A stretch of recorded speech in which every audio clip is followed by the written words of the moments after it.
How's it going, guys? Welcome to the stream. How's everyone keeping? Say hi. Don't be shy. So, we're going to continue on with our Hellboy. There's Angry Teapot first of the day. Angry Teapot. How's it going, buddy? Phoenix Queen, how are you? Or Phyrexian Queen.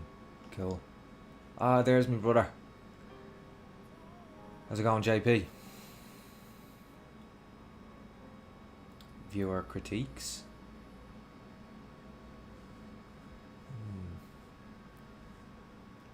As in critiques from the viewers, or viewers get critiques? There's a big difference.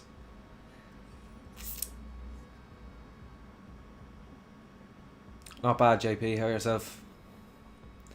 Hey, Jonathan, all the way from Costa Rica. It's awesome. Tara, Yulia's back in. How are you, Yulia?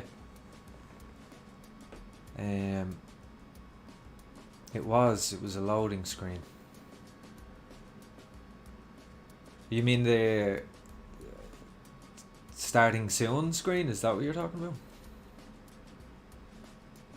Oh, viewers get critiques. It's something that I could do. It's something I could do, alright. I don't think I wouldn't be able to do it here. But it's something I consider doing for sure. I talked about it before with a couple of guys that I work with. Two other really talented artists, that Gavin O'Donnell and Rory Bjorkman. And we talked about doing like a kind of podcast type thing where we could go through people's portfolios or whatever. Could be kind of fun. Let me know if you would be interested in something like that. Sebastian in from Argentina. Welcome, Sebastian. Nice to see you too, Yulia.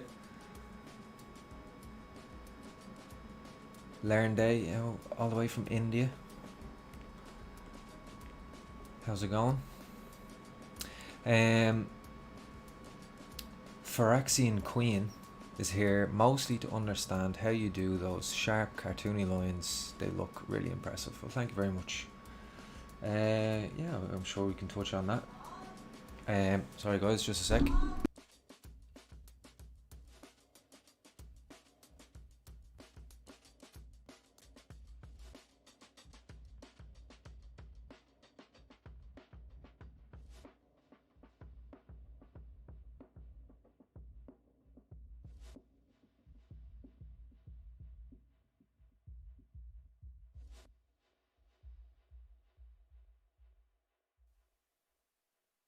And I'm back. Where's the music on to?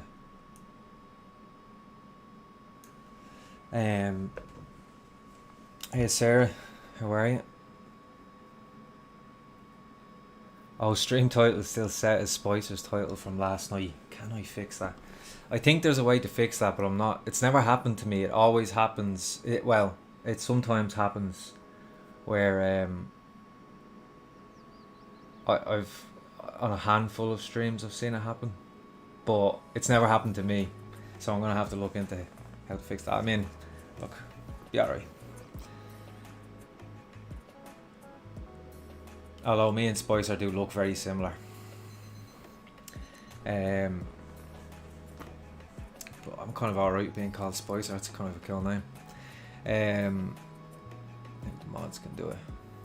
Oh yeah, sounded like too. Yeah, it's amazing how people tell us apart, really. Lord Luigi, how are you, buddy? Good vibes, good man. Yeah, so we're gonna. I'm just kind of letting people get. Well, that's actually a good amount. I have to join in pretty quick there, so that's good. We're gonna keep going with Hellboy. Maybe we can touch on how to make the sharp edges, I guess.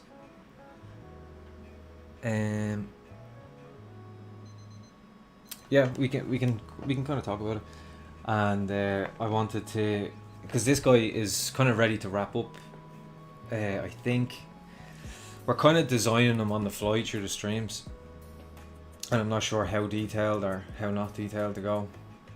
Usually it's best practice, well for me definitely it's best practice to have a good idea of all the elements from the get-go rather than doing it on the fly, because doing it on the fly can get a bit messy, but it's fun, and it's a bit more casual. So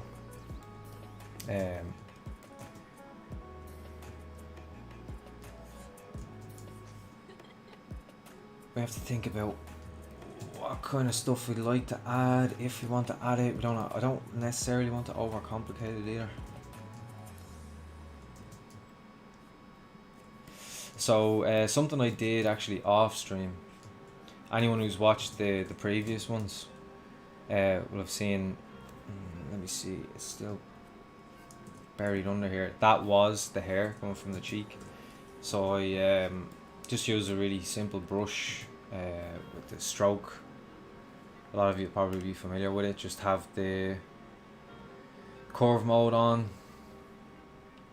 like a strap brush, and have it set to size, and then have the fall off down so I can make these pointed straps. And I literally just, you can see, I think, yeah, so you can see I did it in layers.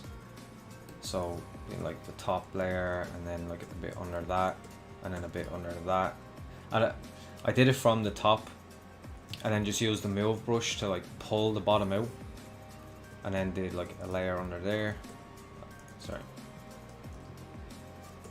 and a layer under that. So you get, it can be a good idea to think of hair not just in clumps but also in layers, because if you go to a barber's, or a hairdresser's, they'll often do that. They'll cut your hair in layers that overlap each other. So that can be a good way to think about it. Adam, my brother is in. Everyone say hi to Adam. My brother's tuned in for some moral support. Thanks, Adzak. Yeah, so all I did there was just draw them out in layers, trying to like get a little bit of dynamic shape to them. I just did that a little bit before the stream, because I opened it up just to see where we were at, just to make sure he was looking alright. And the reason I didn't do that on the stream is just purely because like it's a 2-hour stream, and I don't want to take up a massive chunk of that doing the same thing again and again, because it's kind of tedious, a little bit boring for you guys to watch. And once you know how to do one, you know how to do any of them. And there's a ton of videos on how to make curved brushes, and it's very, very simple. So but I said I'd talk about it a little bit just to bring your attention to it, because it is something, if you want to do something like that, I would recommend just, you know, going onto YouTube and googling ZBrush, you know, how to create a curved brush will do you, or just curved brush, ZBrush will probably do too, and it'll show you how to do that kind of thing. And even you can make a piece of geometry. So if you wanted to make a chain, you could make like the 3 links, and you just polygroup each link. So say it's like pink, blue and orange, for example, and that way, and then you create your curve brush from there. You'll see, if you watch a YouTube tutorial or anything, what settings to put on then, and you can turn it into a curve brush, and they'll all link, and you can literally just draw out a chain wherever you want. We might actually do it, because I was thinking of doing a rosary beads, because, you know, he's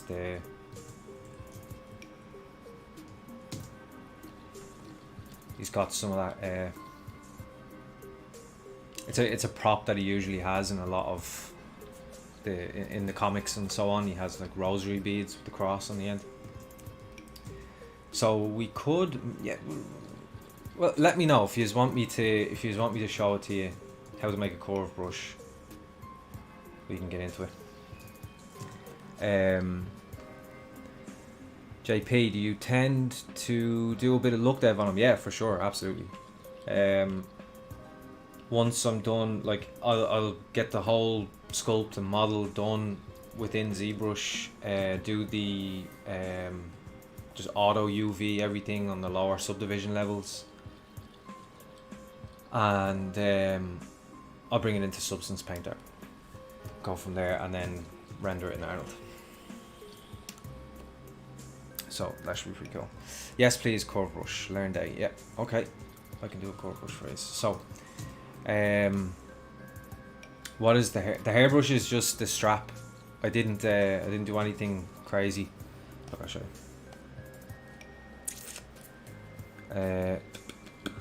Let's see. Let's go here. All right. Let's just show you. We'll do a little bit of tutorial stuff today. So we go down to initialize. No, I need to go. Something that isn't a polymesh 3D yet. So I can go. Let me think. I think it's Y3 and make a cube. Yeah. So now I can make this polymesh 3D. So I just want the whole thing one polygroup, and then I'll polygroup the top, and then I'll polygroup the bottom. So now we've got 3. So basically, what you're doing here is you're telling it this is the top or the end. This is the bottom or the start, depending on what way you want to look at it. So you can basically just pull it in like so. If you want, you can taper these in. You don't necessarily have to either, because the curve is going to control that. Or you know, if you want to pull it in this way, you can literally do whatever you want with this. And so what you're doing is this will literally be the end of your curve. This top bit, this will be the top or the beginning of your curve, and then this green part will repeat again and again in between, and that'll be like the length of your curve in the middle. So that green will populate again and again and again and again until it reaches the pink. So a mistake you could make is think, oh well, since this is going to stretch, I'll add a couple in here or whatever. You don't want to do that, because again, that green part is going to be repeated. So if you put a couple of loops in there, it's going to be repeated with those, say, 3 loops on every single one. You're going to end up with something really high poly, and they'll become like support loops for each section, and you'll end up with this like stepped feel. So you don't want to do that. Alright, so brush. Let's hope I can remember how to do this. Create new. Alright, so now we've turned this into a brush. So now it's just an insert brush, right? So what we want to do is go into stroke, go into curve, turn on curve mode. I am going to lock the start. You don't have to, but I like to lock the start, because when you have the curve drawn out, if you want to move it, you can grab the end and pull it. And generally, I know if it's a piece of hair or if it's a belt or if it's a whatever, I know where I want to start. I'll draw it from where I want to start it. So I don't necessarily actually want the start point of the curve to move anywhere. I just want that part. I just want to pull from that part to shape it maybe. So I'll keep the start locked. Then I can go into, so all I've done there is just go in, turn on curve mode, turn on lock start. Then I can come down to curve modifiers, and now what I want to do is turn on size. And the reason we're going to turn that on is because we're going to tell ZBrush to taper it based on this curve. So what I can do is I could just flip it, and now it will go from thick to thin. Generally I like to do something maybe like this, so it does get thicker in the middle if it's like hair, for example. So let's just say it's something like that. Now, so if I come back to Hellboy, this isn't finished yet, but I'll show you how far we've got. This is not it. Alright, so you can see there, we've got the start, green, the end, a pink colour. It's changing the polygroup colour, but you know what I mean. And then this is stepping in between, but the problem is they're obviously separated. So we want them to stay together. So that's our curve, our stroke menu part done. That's step 1 after we've created the insert mesh, obviously. And then we come down. Now this part I'll need to remember. It's in modifiers. Yep, modifiers. Okay. Weld points. You can have stretch, so it'll stretch around the curve. And you can turn these up. Max bend angle, you can turn all these up. And there you go. It's very simple. A bit thicker, so to see.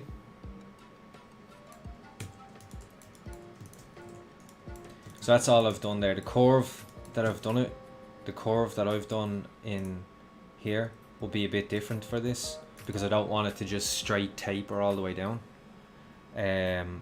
It's thicker right up till the end and then it tapers off. That'd be the only difference. Also, when I made the box, I basically just added in support loops here and here. So I got this. So I got a hard edge on either side, and you can see that.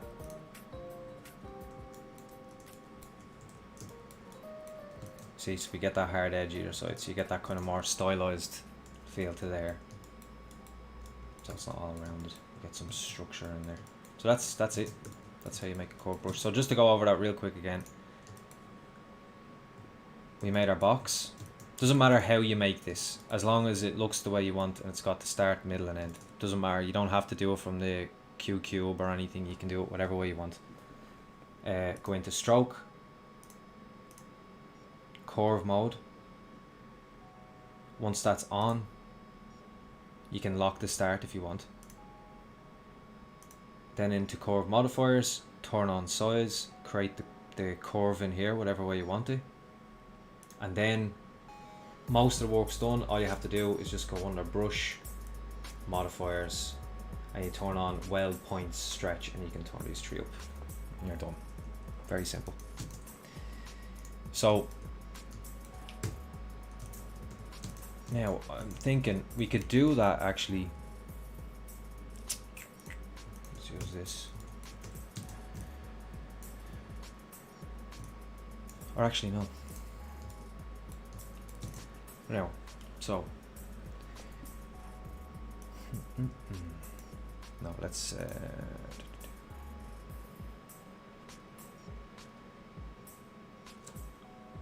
what's the best way to do this? Well, I guess we've got one here.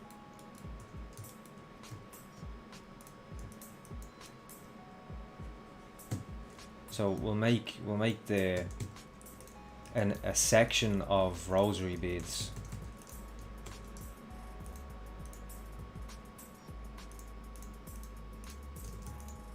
Do you know what, actually I could just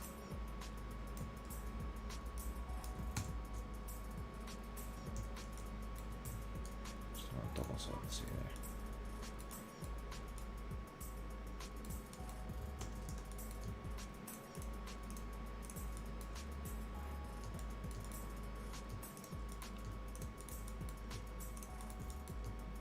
Get rid of some of these faces because I want this as low poly as I can, because it's going to repeat, so there's no reason, and it's going to be smoothed, so oh, that's a shame.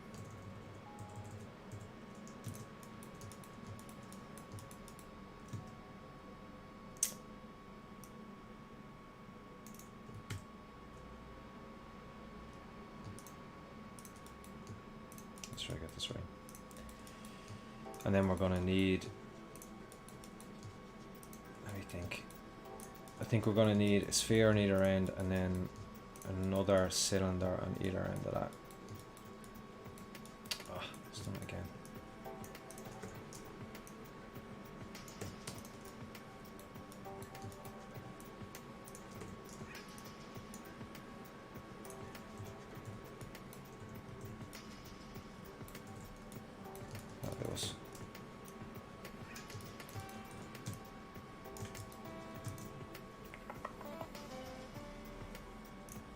Subtool, insert sphere.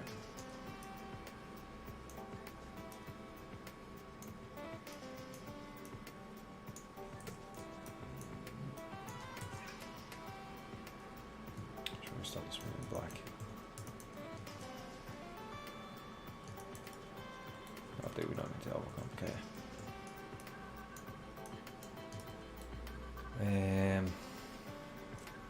We'll have to judge this well, because it's going to be difficult, because we need to make it so that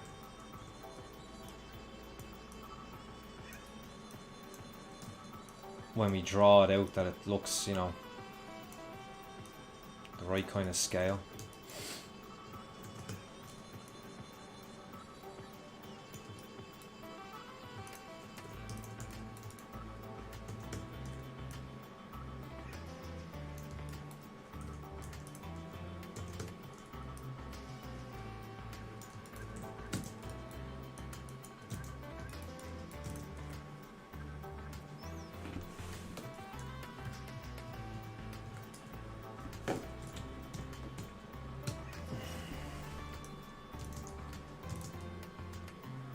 Am I being silly?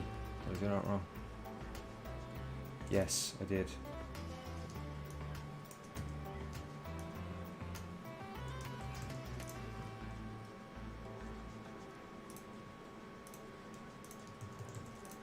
That's all I need. I'm awful when it comes to stuff like that. Yeah, because then that will... No, that'll repeat the middle.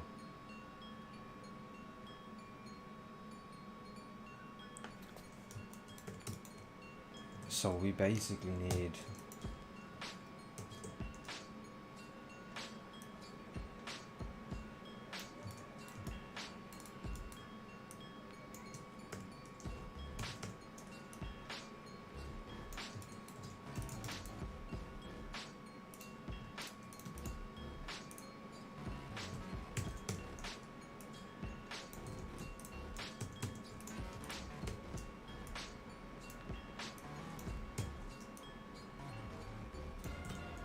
You're learning with me here. So, okay. I like this tune. And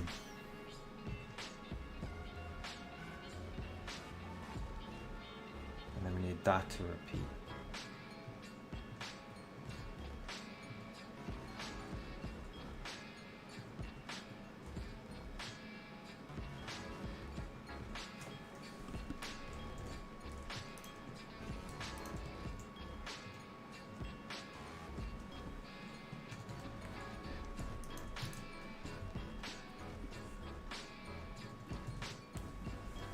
That makes sense? So this will be the end, this will be the start, and this will repeat in the middle.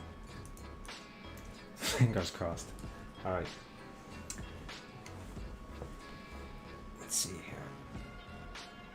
You know what? We could even, if we wanted to be super duper mad cool about it. What was that? The ends at the top.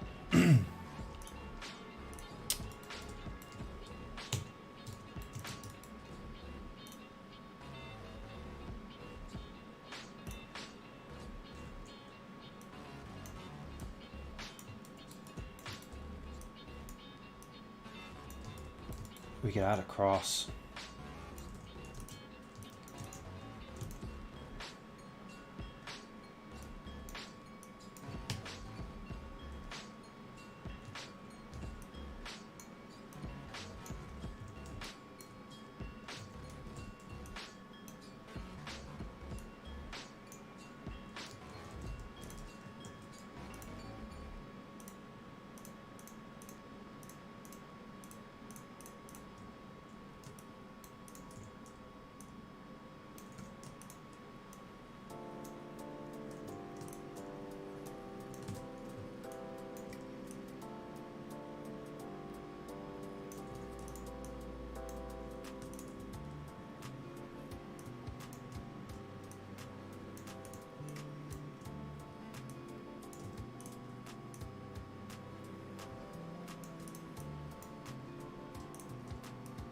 I'm just masking and flipping. It'll actually create this based on the camera angle, not where it is in the scene too. That's good to know. and the top based on where, so if I do it now, if I was to make it now, looking at it like this, where I start the stroke, that's where the cross will be. I want it at the end. So I need to do it, I need to create the brush like this, looking at it from this angle. Does that make sense?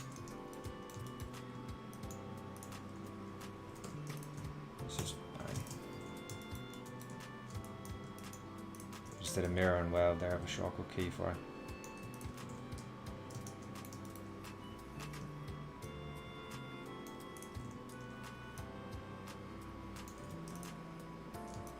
Something like that.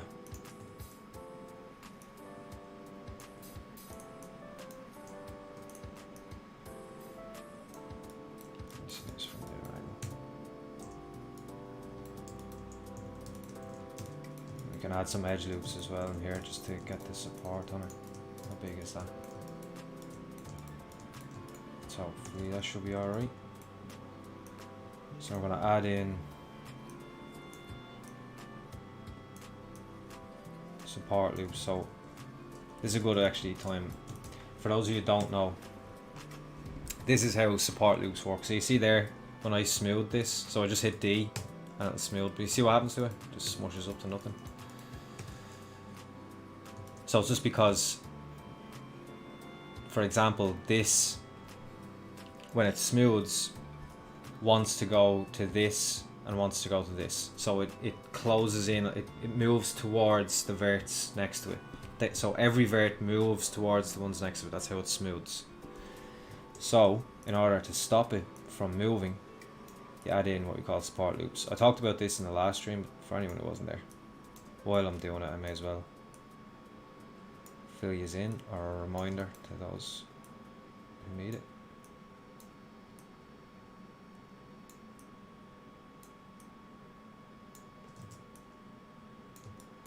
So for example, you see now this vert before this point here wanted to go all the way over to this one, and it wanted to go all the way up to this one, and it wanted to get in towards this one and down to this one, so it all just, where now this vert is only has to get to here, and this to here, and to here, and to here, and to here, and these only have to get to here, so it slows down, it stops them all trying to get such a far distance.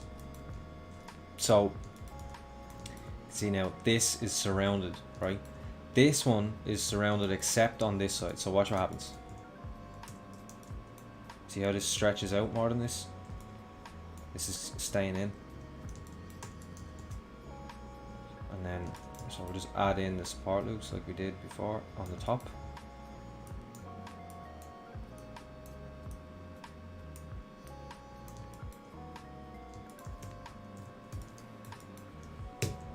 There we go.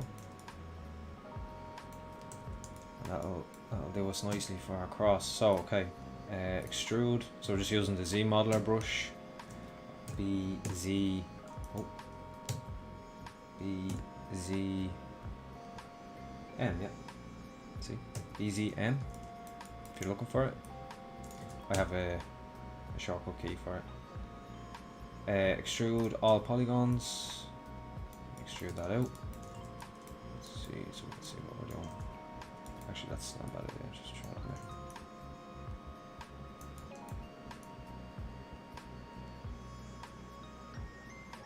And now because we made this all clean and nice, it'll be very easy to like UV or anything later because we box modeled it.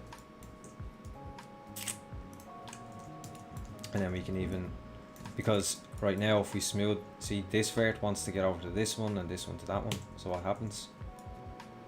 Gets rounded.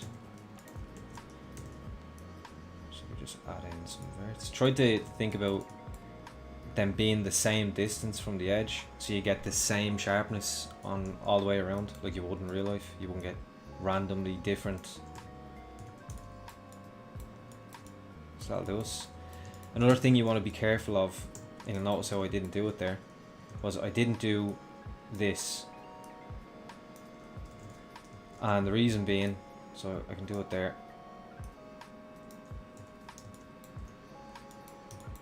So down here you have this kind of edge, right? But then right here. See how tight that is?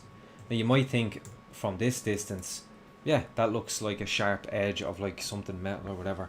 But the problem is, if you render something that is that thin, the light can't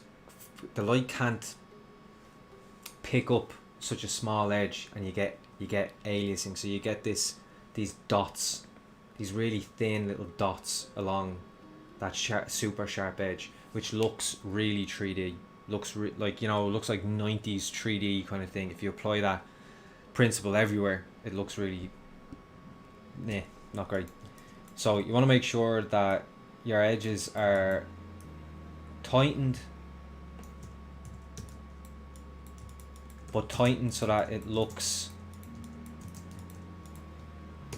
okay from like a bit of a distance, you know, rather than the camera like right in close to it. Is essentially what you're doing.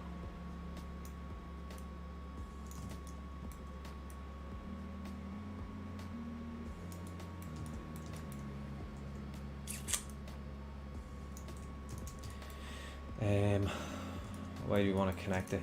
Don't want to overcomplicate this, because we're here all day.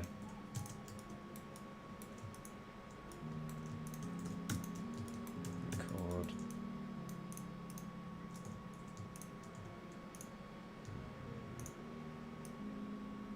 Oh. Center. Pull that in. Don't know how this is actually going to look now, because I've never done this many objects as one curve brush, so keep your fingers crossed. But in principle it should work.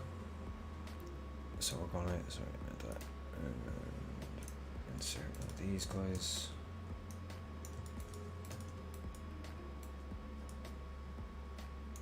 Just hold Alt to snap. And now if I hold Control while I scale, it'll thicken it, you see? And just normally thicken it.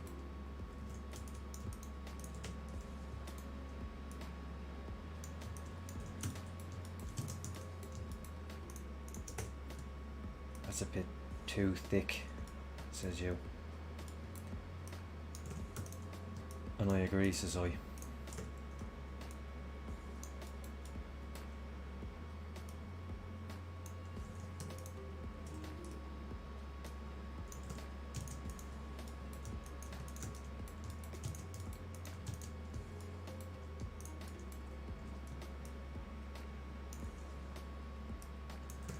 Sorry guys, I'm not paying attention to the old chat here. I'm trying to show you how to make this. We'll have a look now. So we'll just combine all of these and make sure we need this, this and this to be all one polygroup, because this is going to be the end. So, sorry, brush, actually what we'll do is we'll go in here first and we'll just rename this as beads and brush, create insert mesh, new, stroke, curve mode, lock start, curve modifier. We don't need size on this because this isn't like a hair or whatever that we need to skew, so it's fine as is. So this is fine. We'll come over to brush, modifiers, weld, stretch, blah blah blah blah. Oh, that's the last one. Do you know what, actually? Nah, it's fine, it's only one bit of it. So now let's see what happens. Oh, look what I did. It's on the bottom. Fine. Need to do that again. Stroke.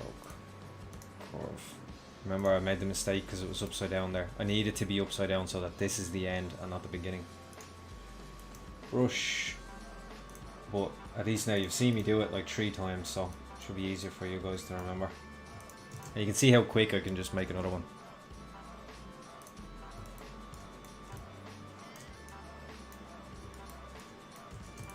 Oh.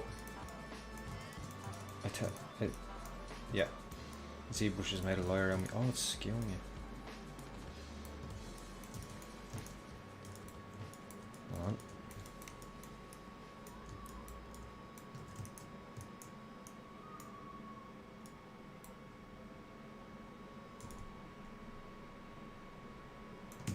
Okay, hold on.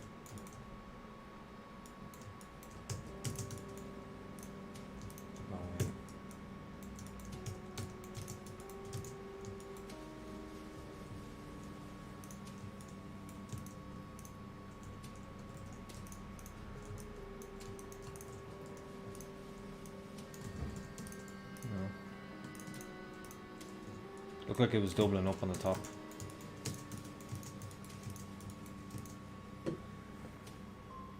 So let's do this again. These are going to be experts in creating curve brushes by the end of this. Stroke, curve mode, lock start. I'm trying to think, why was it skewing?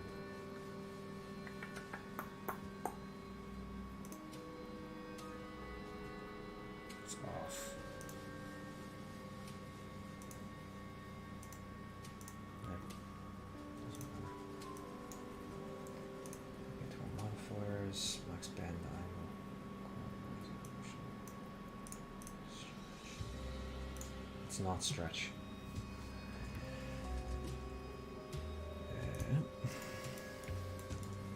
Let's see, and we'll know if that's the culprit.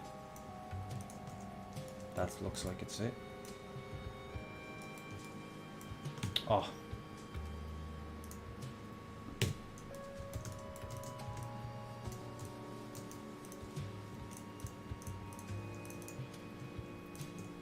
Need to do this again.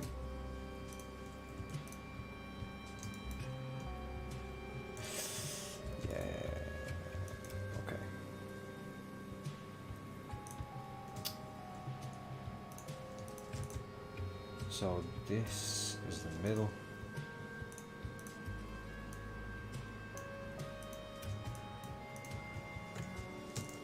It's a start.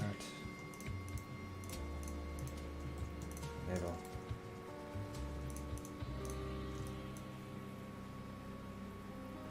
And end.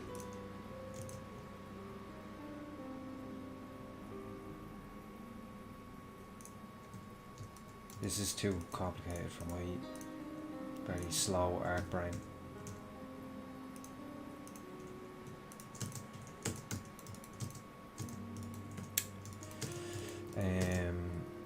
Start, middle, and end.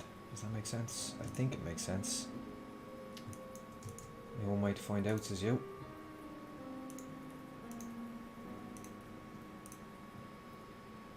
See, this is exactly the type of thing that I don't like to do on stream, where I'm repeating myself. But for science, modifiers don't turn on stretch.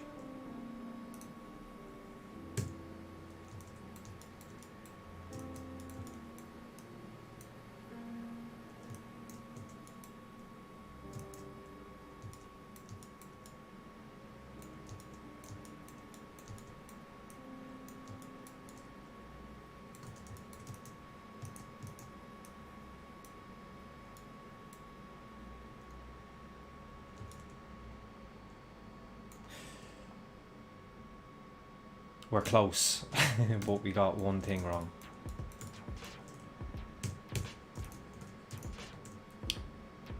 This is why it's a lot easier just to make hair. It's just a strap. Start, middle, end, done. This is repeating this way. We needed to repeat a different way. We needed to repeat, like, this part to repeat. No. How do we repeat it without strap, or ball happening? There's the question. If one of you can figure it out. I'm aware that the title says by some McElroy. Yes, it's happened sometimes. It's not a big deal. As long as you know. Hold on. Let's take a break here and read the comments. Where are we?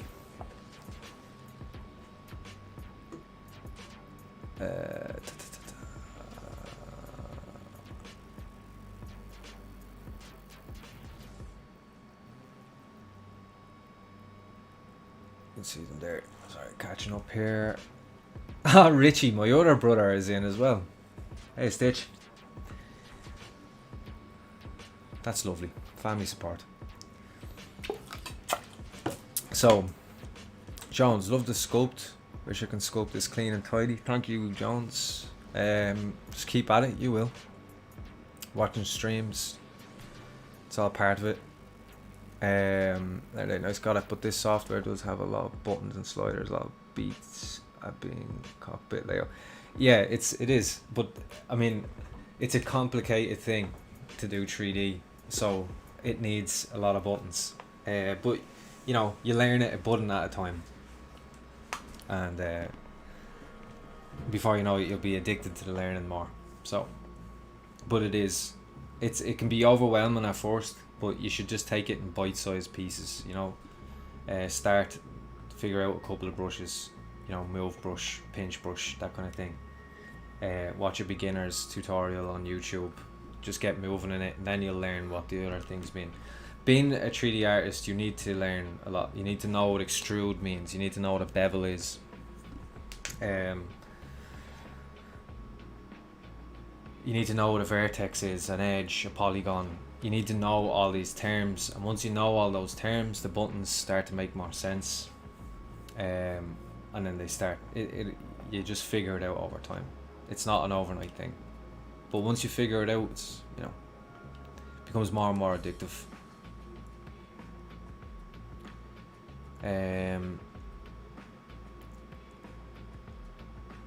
Just gotta put this. No problem, Stolo. What are you trying to do? I'm making rosary beads, but I'm trying to think. So I'm trying to think. This part is gonna repeat, so it needs this and this. Yeah. Yeah, I think we got it.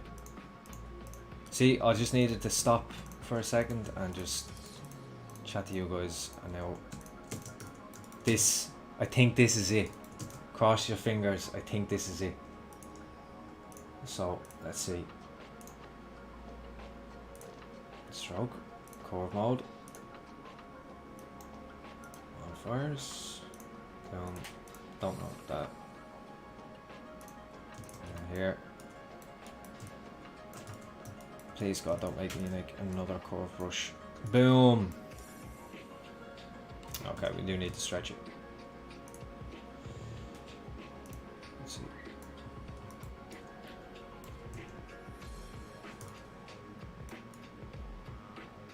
Seems to be doubling up some of them.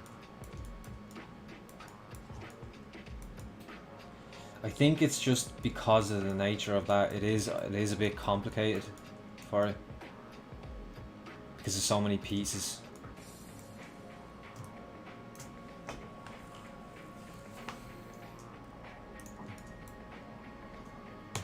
Separate that for me for a second.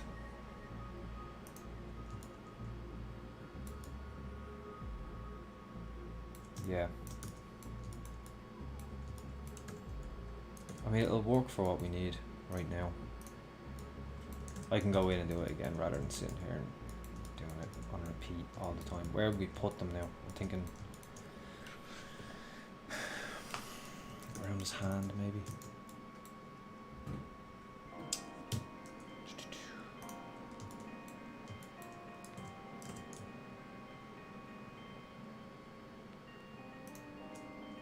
What we'll do is we'll duplicate this. Delete lower.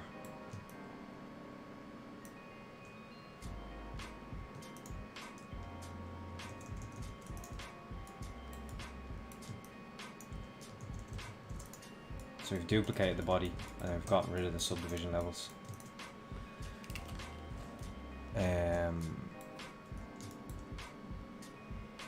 Absolutely love your work, by the way. It's so clean and well readable. Thank you very much. Are the polygons doing something, or they're the only for organization purposes. Oh, the polygroups. No, the polygroups. So the middle, it has to be 3 polygroups, and it'll be a polygroup for start, middle, and end, and the middle gets repeated. That's the idea. So that's why that's kind of complicated, because you have to think about how you want the middle to repeat. Usually, like I showed you before at the beginning, if you missed the JP, just go back. Like, you can go back in the stream a little bit, or watch it back later. Watch the start of it again later. I didn't do it that long ago. To make just a hair, like a curve hairbrush. That's usually that's the more common thing it's used for, and it's very simple. So I'm just getting this out of the way because I'm going to wrap.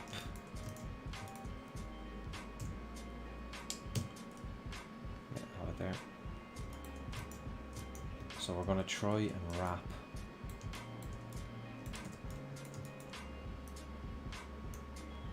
Just have to get the size right now. That's not really big enough, is it? That's the wrong one, is it? Yeah. Is it this one?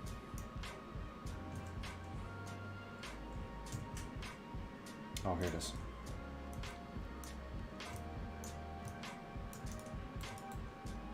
Let's just worry about the beads now. We can scale up the cross at the end.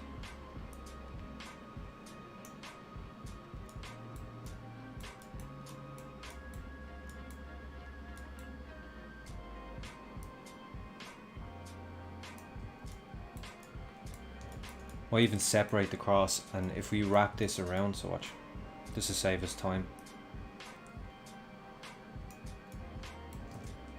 Alright.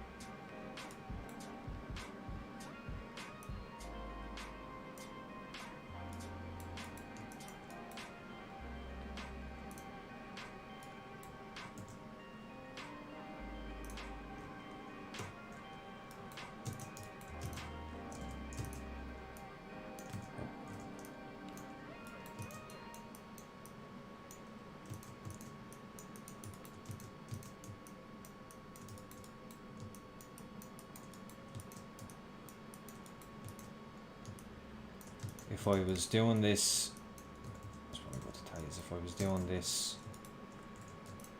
just get rid of that for now. All we need is that, really.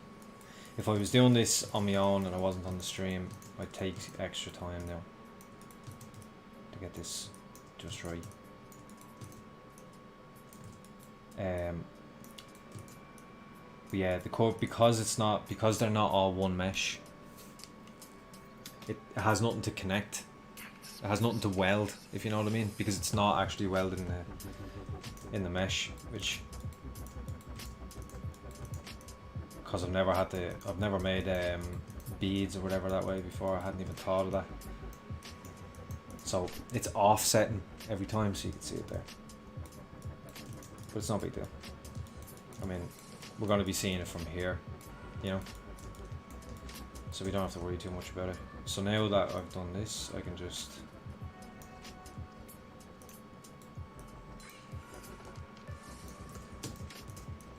start to offset these.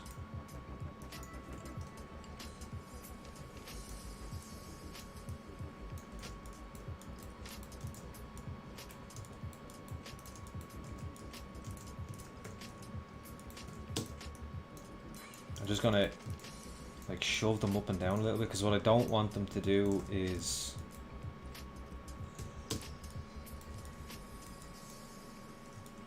I don't want them to line up. Oh wait, let me do this first,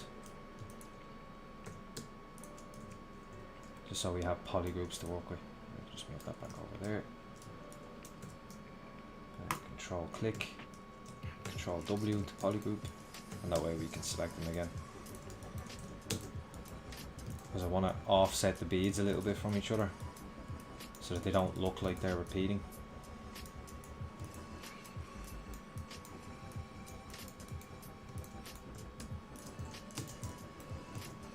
Again, we don't have to worry too much, just so that from a bit of a distance they don't look like they're repeating.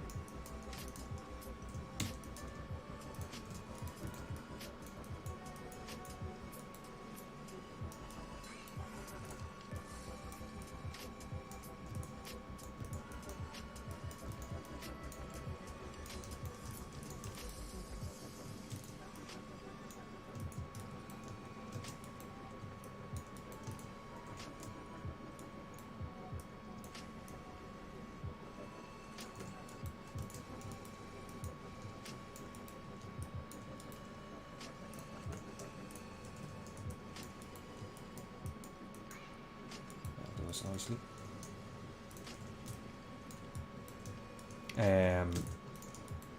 How many polygons are in the body? A lot.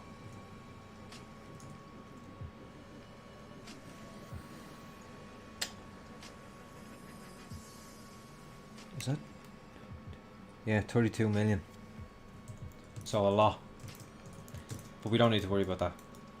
We can decimate it later. We're not worried about, like, you know, we're not doing a technical model for this one.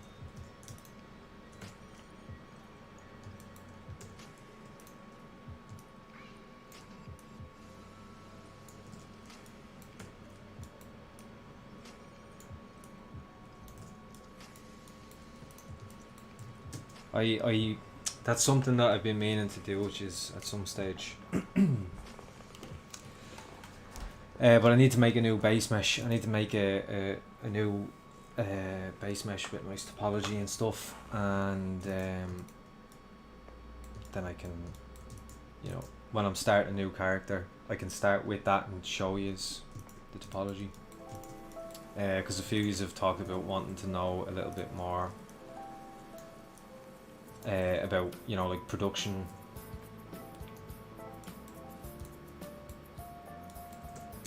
work and how that goes, rather than just the sculpting side of things, which is fine. It's all good. Now, don't need you anymore. That was basically our little mannequin hand.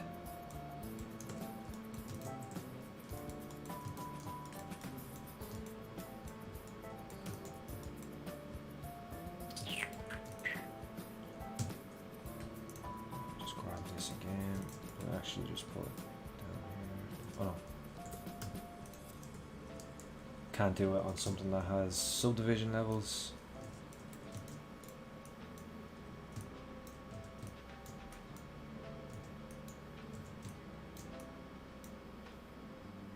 Yeah. So now, just to show you, see, I can grab this and pull it, and I can do whatever with it. So I just need it to be straight. So I can just pull it straight down. So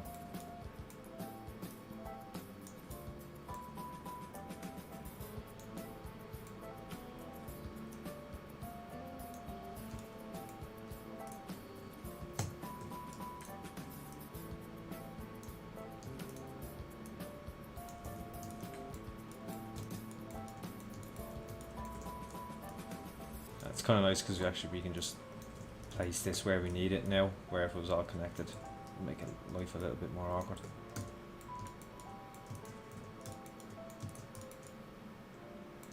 So I've got some rosary beads. We could even, might be nice, shouldn't have deleted our, I preemptively deleted that mannequin hand. Maybe we don't need it. We duplicated that. We don't need all those polys.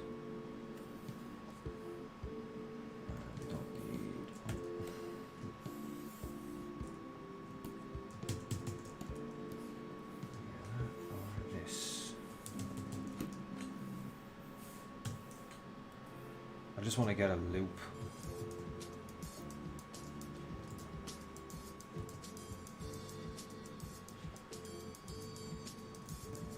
Need to make sure the size is the same.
So mask. Just turn that in.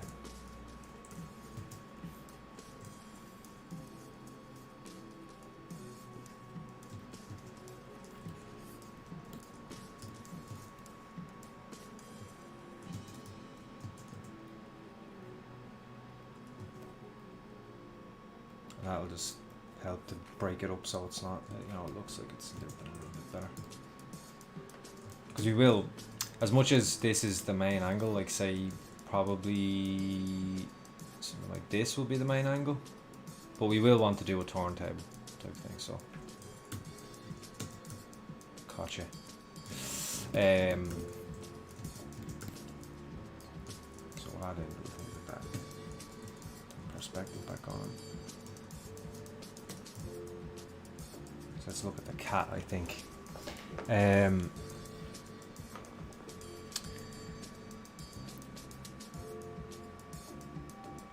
Oh, there's Ashley. A Cubed is in the house. Everyone say hi. I think it's what are we thinking?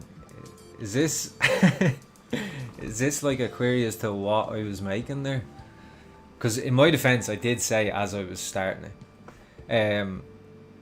You can see A Cubed in the chat there, guys. Go check. That's Ashley Adams. She's one of the other streamers. She's top notch. Does some awesome work. Her streams are incredible. This is what because right now I'm Spicer.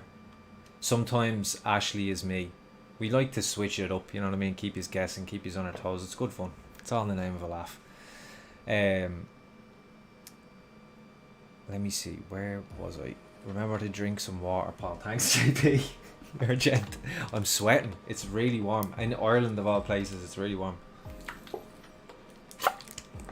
I'm actually roasting. I can't open the windows because you can hear like traffic and kids and all, and I just can't do that to you. I have to suffer for you guys. That's how much I love you. So when you UV, okay, so when you UV this low poly and move geometry, the UVs will move with the surface when you modify it. The UVs are separate. If I'm understanding your question, when you UV this low poly and move geometry, the UVs will move with the surface when you modify it. I'm not sure that so UVs are a separate thing. That's for like when you're texturing, you do like you cut along certain edges to flatten out. Like how do I like a wrapper goes around.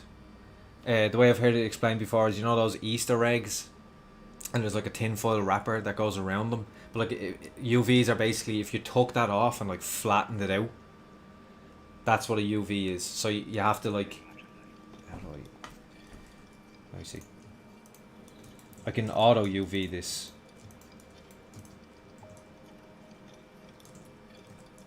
Boom. Auto groups.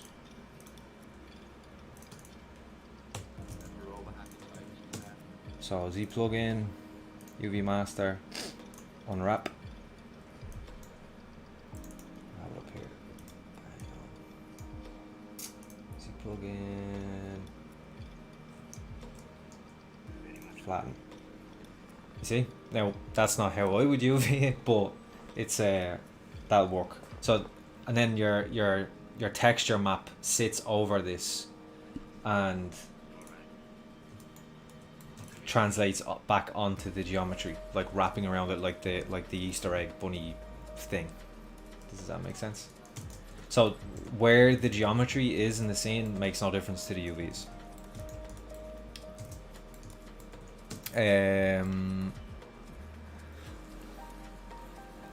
But I might be misunderstanding. Please, if I'm misunderstanding that, let me know. I can.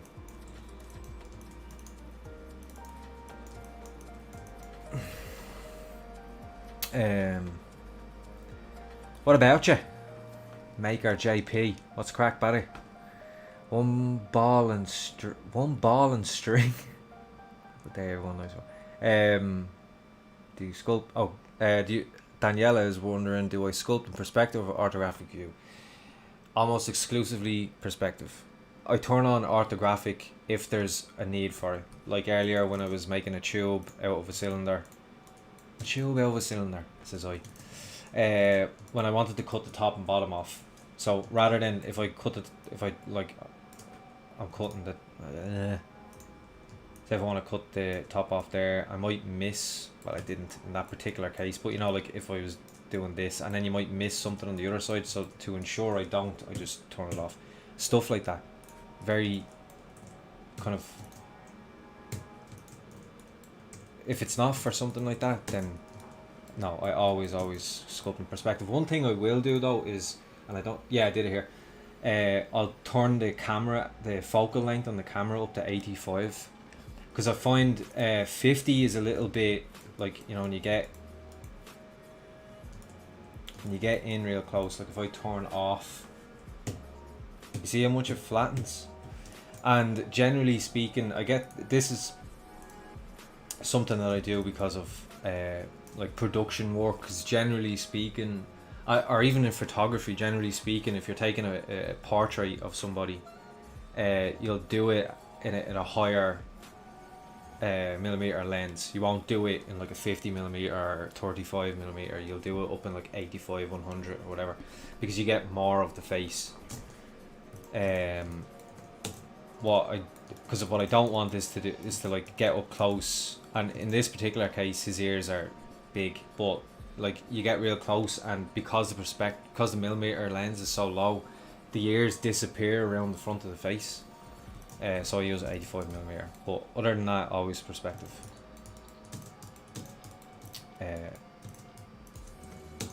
Because I'm not gonna render it or anything. I'm gonna use, when I render it, chances are I'm gonna use an 85mm lens, or maybe a little bit higher, but generally no, usually around 85. And that works well. So that's what I sculpt in. I want to sculpt it as I'm gonna see it later in the render, in the final thing. So should we look at this cat? Well, let's I kind of want to.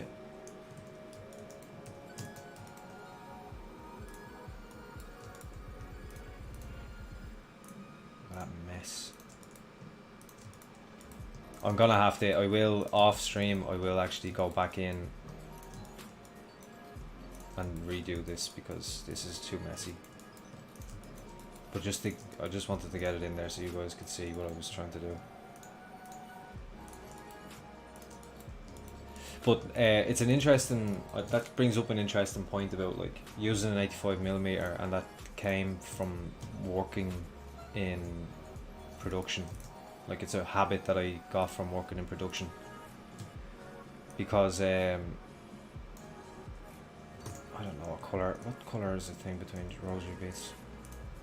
I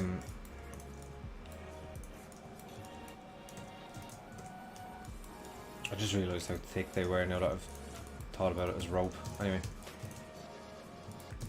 yeah, there's loads of things like that. Like I think a lot of you guys are always saying, "Oh, your work is really clean," and I think I get that from working in production. Because I didn't start that way when I started using ZBrush before I worked in the industry. I didn't work clean. I learned that working in the industry, you know, because obviously working in the industry, every time you do a character, you have to make sure that it's ready for animation, so that it's technically working well and it's really clean. And a kind of, some people will say, oh, the sculpt is never as good as the model, because the model is where you can go in and you can control all the nice clean edges with your topology and all that stuff. Where I didn't really like the idea of that, so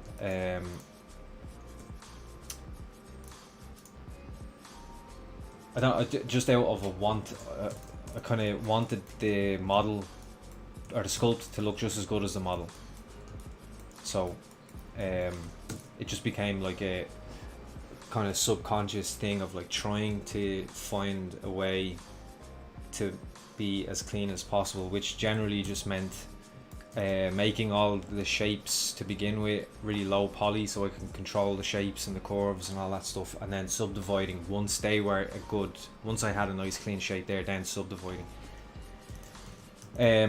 But as said before, and I actually used Ashley as an example because Ashley is very loose and sketchy, and that has, it's like there's a certain, like your process has a lot to do with your outcome. So if you're like methodical and trying to be clean with every single thing, then your what you create will look a certain way, and it will have certain attributes as a result of your process. And if you're loose and sketchy, it will have other attributes. And I think sometimes it's hard to switch that part of my brain off, and I think I lose some of the appeal that can come from just being loose and sketchy, you know, and not caring about, you know, like this is bugging me, this whole beads thing. Like I will have to fix this later on, even though we'll be seeing it from over here and no one will care, no one will ever notice. But you know, and I wasn't, that developed in me in working in studios. I was never like that before I worked in studios. Why are you doing that? Oh. Nope. That one.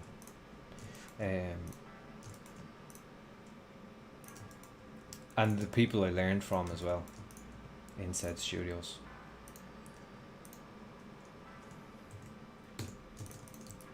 Okay. Crease polygroup. Be that way then.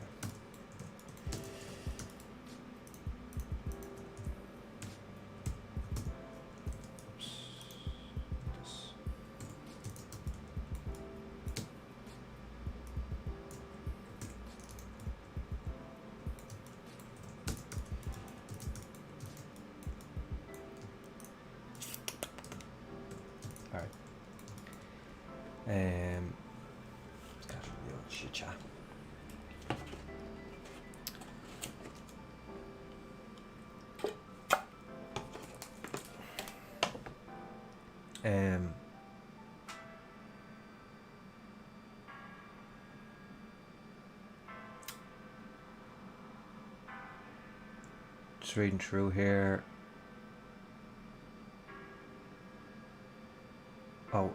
Michael Milzarek, hope I'm saying your name right. Do you want to go for stylized from the beginning, or was it a conscious choice at some point? Yeah, it was. Well, the head. Originally, I was just gonna do the bust. It was just supposed to be like a once-off stream where I was gonna just do a bust. Not long before the stream started, I found 2D from a guy called Derek Loftman, and I said I'd do that for the stream. I said that might be interesting for the stream, and let's see, can I show you here? I have it on my there it is, and I was just going to leave it at that, and then but I kind of enjoyed it. A lot of people enjoyed it, so I just kept, and a lot of people were asking questions about you know, how to make clothing and stuff, so I just made the rest of the body and started adding the clothes and stuff. So there's actually quite a few streams there making this guy that goes all the way from the very beginning. So if you want to watch that, you can go back through. You can if you put in ZBrush Paul Deasy, you'll see, I think there's a list in the channel for each streamer that you can see all their videos, but you'd find all the ones for Hellboy there, and you know, while you're tipping away working or something, you could leave them on if you wanted to see how it started from the very beginning.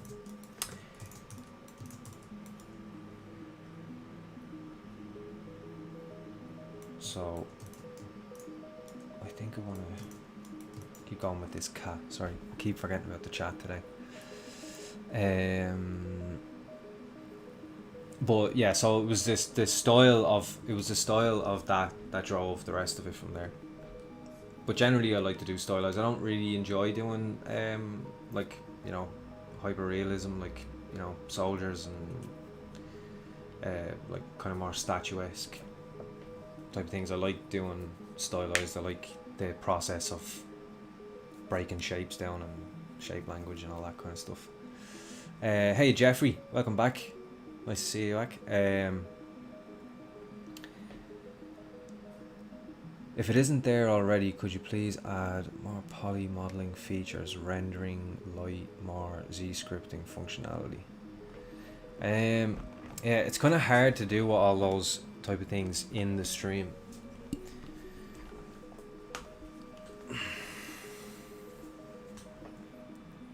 I keep meaning to do like a tutorial to go through my lighting and stuff. And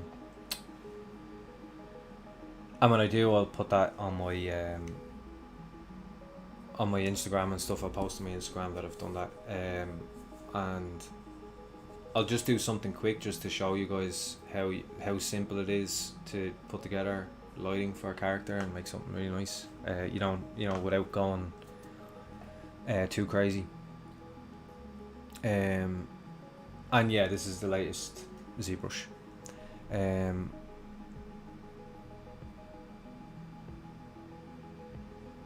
Usaris updated to 2021. My clip curve makes kind of an inset. I'm not sure. I haven't seen that one, to be honest.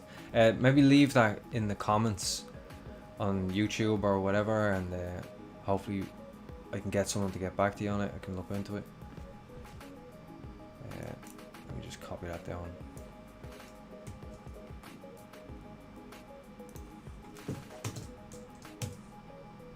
Because I'm not too sure at the moment. I haven't seen that issue. Sorry about that.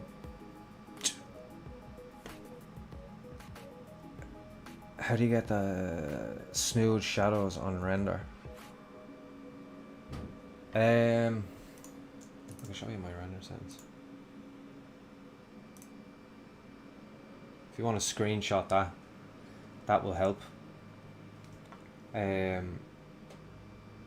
That's the BBR shadow settings. So you can screenshot that and set yours the same, and you should get a similar outcome. It can work quite well with wax modifier on as well. What is, that's poly. Just turn that up. Not too much.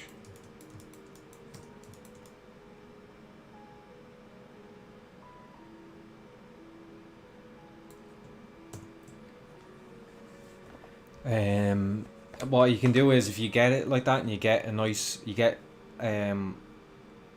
render at some stage, what I did was I just went to the polysphere. I deleted all the other subtools once I had that done, once I had a nice render, and then saved that polysphere as a ZPR, so a project file, and saved that into my startup folder within the ZBrush like directory in that file path. And so that every time I start up ZBrush, I start that Z project as soon as I begin, and that way all those settings, I don't have to redo those settings every time. Those settings are they're part of the Z project that I start every time I start ZBrush.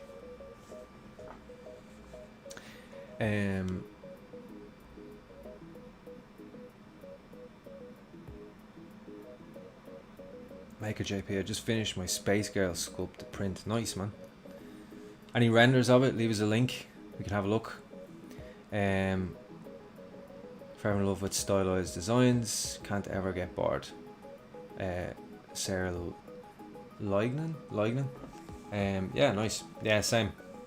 I love stylized. It's definitely, different elements of or different levels of stylized, but always prefer doing stylized work. Not to say like I've done my fair share of like trying to do realistic as in for studies, like you know, doing studies of anatomy, faces, arms, legs, all that stuff over the years, because you need that in order to translate or simplify those shapes. Like the anatomy drives the choices you make when you stylize a leg or an arm or a hand or whatever, a face. You need to understand what's underneath. That cat doesn't need any work, he's perfect. Oh, Nicola, that's the missus is in. This is actually, so I made this was it yeah, it was for my girlfriend's birthday, and I 3D printed it, and since Hellboy loves cats, I thought it'd be a nice little thing to add in. But this isn't this is a reverted version. This has to be, you can see it's not welded together, so we need to weld this thing together. So we'll actually can do that now. What are you? Get in there. Okay. Now, so I'm just hitting tab, by the way, that hides your stuff, if you're wondering. No, it's on dynamic, so we need to subdivide this. And is this on dynamic? No, but that could do, yeah, that could do a subdivision. And then we'll collapse these two down.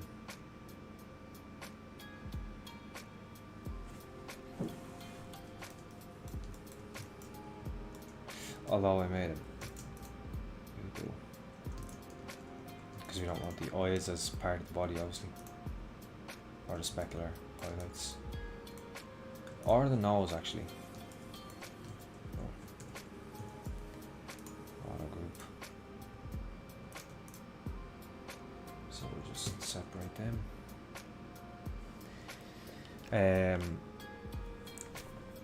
Everyone's in to support me today. My two brothers and my girlfriend. That's lovely. For everyone loves stylized designs, I have just finished my space gear. I was just wondering if you... Okay.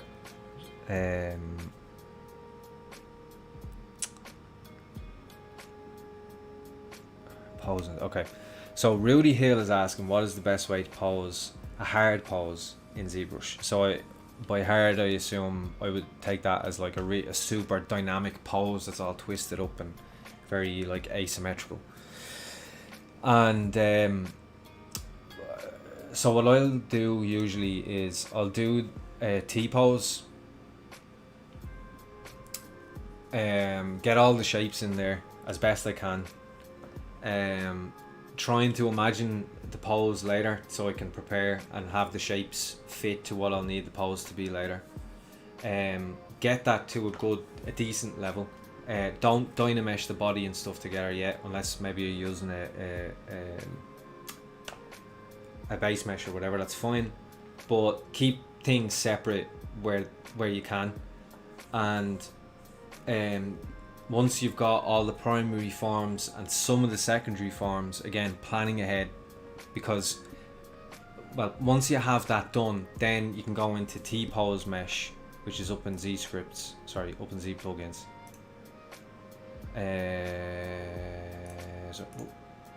Transpose master here, T-pose mesh, that'll bring all your subtools together. Make sure you have low subdivision levels, as in low res subdivision levels on all your subtools, and then with those at the low resolution within T-pose mesh, because T-pose mesh will automatically take everything to the lowest subdivision level. Then you pose it into whatever it is you need, whatever pose you need. Then you can go back in, and now that it's posed, you can clean up like creases in the arms or whatever, all that kind of stuff. The lower subdivisions are going to help a lot with this type of stuff. and then sculpt in like your tertiary forms, your smaller wrinkles, and or even some of your big primary wrinkles even as well, because obviously if you have a sleeve and you bend the arm, then you need to, like, this is now a pinch point and you need to have wrinkles that are being pulled from that point, or whatever the case may be, and yeah, then you can work on from the pose. Does that make sense? Obviously it's different if you're doing it for production or whatever, because the other way you could do it is do everything in your T-pose, do your cloth, all that stuff, and then you'll have rig your character and use like cloth sim, but for the sake of what we're doing, which is making sculptures, we're not going to be doing all that crack, all that kind of messing. Or what happened there? Did I not? Oh.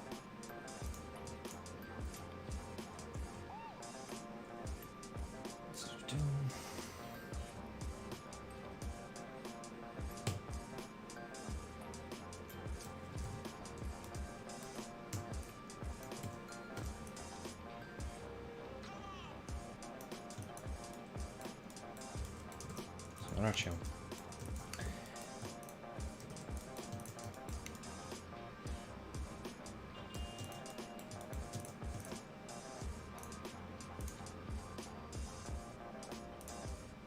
Alright, so you can see all the different pieces, and now we're just going to go into geometry and Dynamesh and up the res a bit and Dynamesh and see what we get. It's too low. See all that stuff, we don't want that. Just go up higher, way higher. We're up 2016. Depends on the scale, so it's a bit trial and error. So that's fine there now. So turn that off. Sometimes clay polish will work well here. And just get all those smooth edges back in. But you do want to go back in. You don't want to leave edges that tight, like I was saying before. It doesn't look natural. So just with your smooth, and it's high poly, so you're not really going to lose much of the shape because there's so much resolution there. You really need to have a lower resolution to, like, you know, take away volume with the smooth brush. That, or spend days with the smooth brush going over it and over it and over it, which ain't nobody got time for that.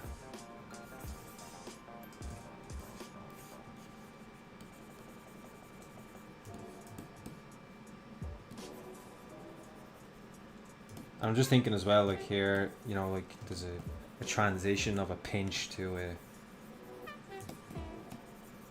smooth area. Same again.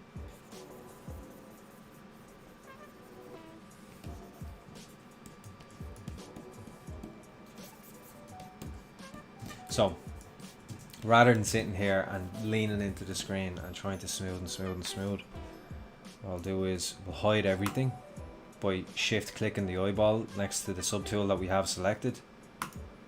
Hit the eyeball back on again, so only this subtool is selected. And now it's Dynameshed, all that crack. We'll duplicate it. Poly count on ZRemesh down to something-ish here. We don't need too low res, just low res enough that we can use this smooth properly. You send a render on Instagram. Let me see. So make our JP send me something on Instagram here. Oh yeah, oh yeah.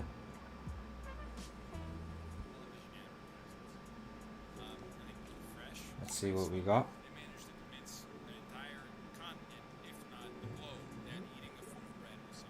Oh yeah, cool. I don't know if you're going to be able to see this, because I can't hold, like, zoom in on Instagram. Yeah, you can see you've cut it up nicely. I think you probably won't be able to see this. Well, yeah, you can a little bit. So I'll make our JP. Very cool.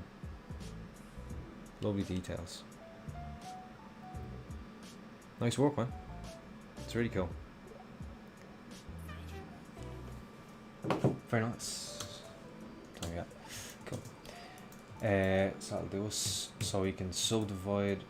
Well, actually, first. So I have these all as hotkeys. So I'm just using project. So you can see project all. So I'll just subdivide. I'm projecting on the foot. You don't have to. You can subdivide a few times and just project, and it'll project every level. But sometimes it misses stuff, like because the surface is too offset from between the low res and the high res.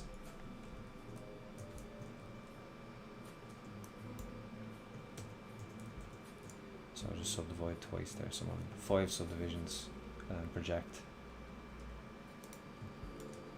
We've got a little bit explosion-y here.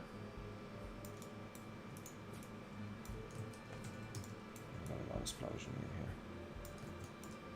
Something has gone awry. That's why. Let's actually just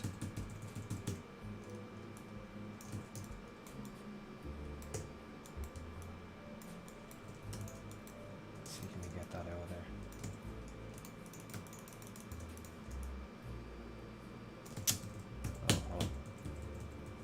We'll go back. This is why. Just go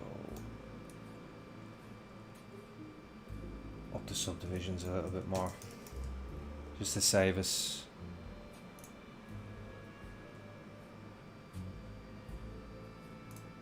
In fact, we didn't need to do that. 5.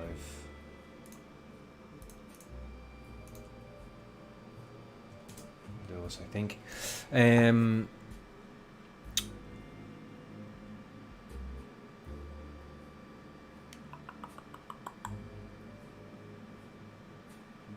Marty Havran, how are you, man? How's things? Great sculpt, Paul, as usual. When I looked at the kitten from a distance, it reminded me of Toothless from How to Train a Dragon. Oh yeah, nice. Kind of similar silhouette to the head, maybe. Cheers, man. It's a cat. It is. Shandy says, hello, handsome man. Right. Hello, Shandy. You don't need to duplicate it, says Angry Teapot. That's just interesting. You can just Alt and click on the history. Oh, yeah. And then project the history. Yeah. I can't do that. It's old habits die hard. Yeah, I've actually never done that, but I know you can do it. I've never actually done that. I never use that function. I really should. It's one of those things, you know. Like I always try to update my workflow and stuff, but sometimes some things just stick with you. Let's see now.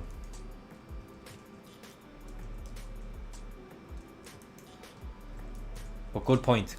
Anyone else you can do that. You can Alt click on the history, so you can come back and Alt click on the history, and then go through the process of you'd Z-remesh it and stuff. Alt click on where it was still a high res, and then do it that way.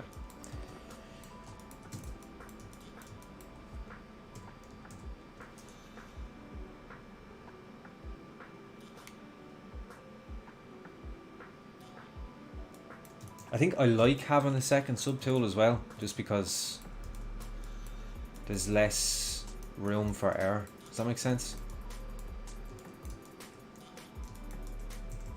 Alright, so anyway, we have this now and it works, and so we don't need the high res anymore. So delete that top one. We can have everything visible again, and now we've got subdivisions, and that was the point. So now that we have subdivisions, we can easily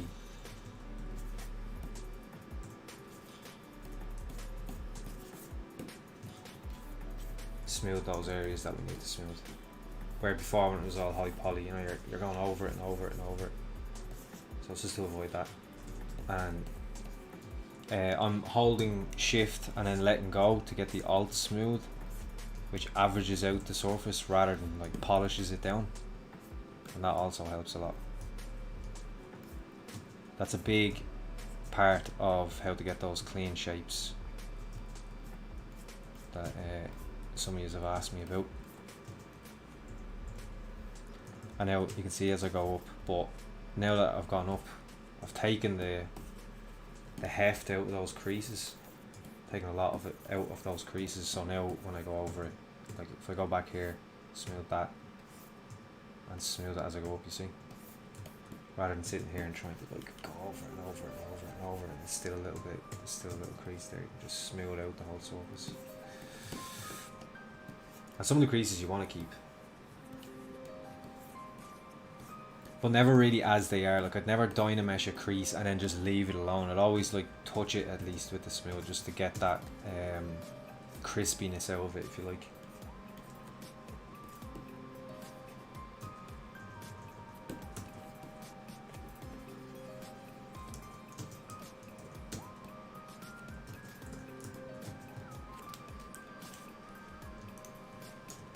I kind of want that cat to be darker now.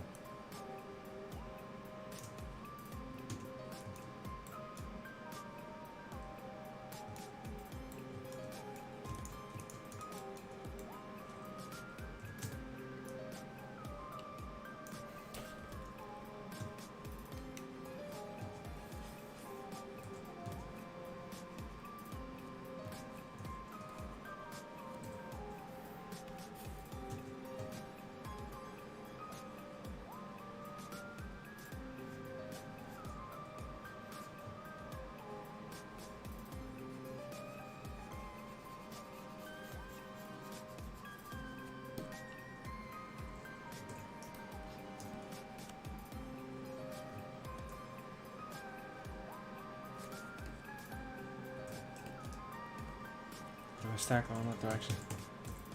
I don't know. I don't think so. It is somewhat tempting. I need to go get a reference for a cat.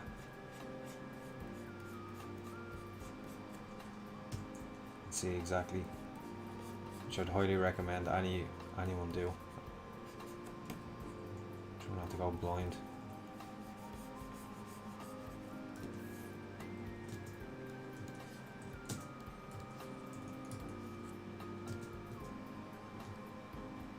Should do little eyelashes on it maybe. I just got a new beagle kitty. What's a beagle kitty look like? When I think of a beagle, I think of a dog. Let's see here. Is it a kitten? Oh, that's cool. That looks like a kind of looks like a leopard. There we go. I like that. I like I've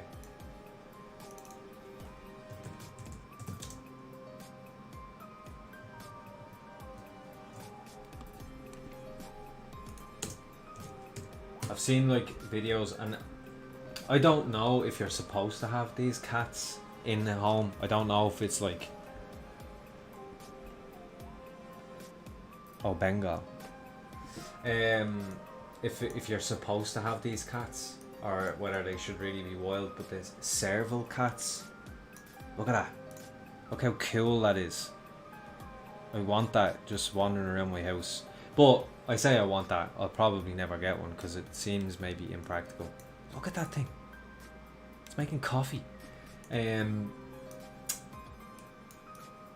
if I was to consider actually getting one, I'd need to be sure that, you know, that it's healthy for a cat like that to be, you know, a pet. Because the last thing I want to be doing is having some animal suffering for my well-being. What time? Yeah, 20 minutes ago.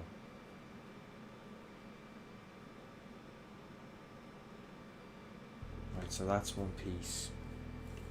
Yeah, okay, yeah, I wanted to add something to the end of the shorts actually. So what we can do, that's not ideal, so we'll duplicate this and we'll use the slice, go across, no, sorry.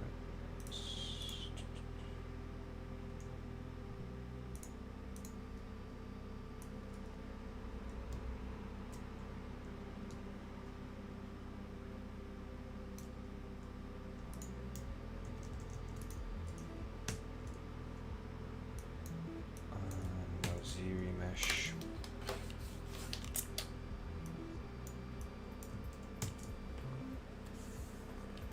You are absolutely right. They are not meant to be pets, but they are beautiful. Okay, yeah, well there you go. Yeah, I thought looking at them, like you see videos and stuff of people that seem to have them as pets, but like my first thought immediately when I seen it was like, that looks like too big a cat for it to be natural for it to be a pet. I mean, I know you have a dog that would be about that size, but like, I don't know, it doesn't, yeah, it struck me as this might be like, you know, wrong on the cat.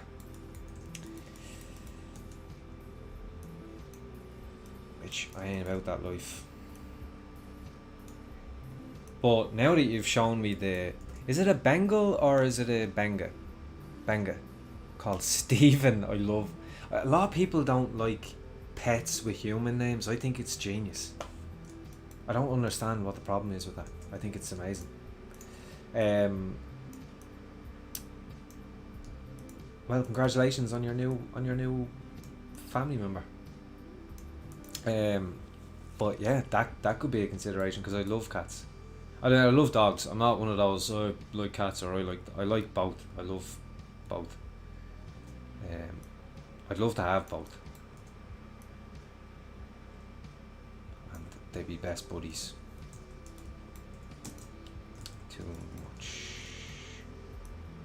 much girth on that one. Something like that. I had this, yeah. Alright. So again, now this is another way of how we keep things nice and clean. I'll bevel the whole edge, yeah.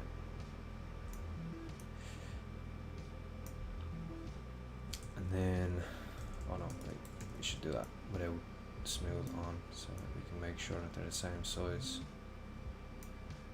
And then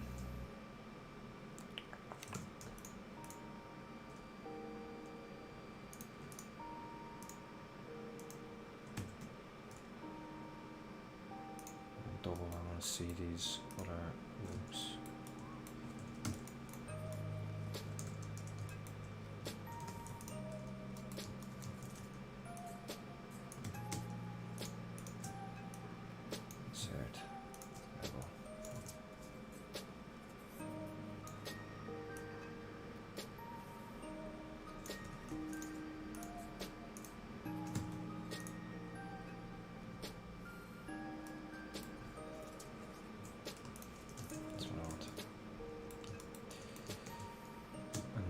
Extrude, Polygroup, Island. Oh no, Polygroup. Extrude Polygroup is all I need. Polygroup, oh, sorry.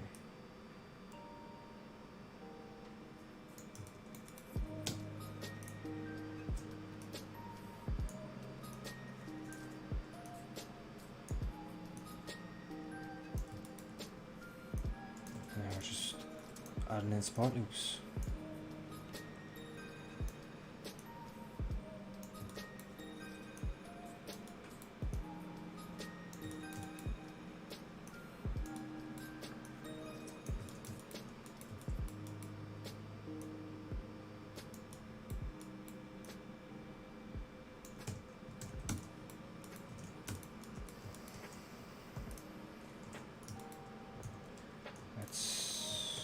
Oh,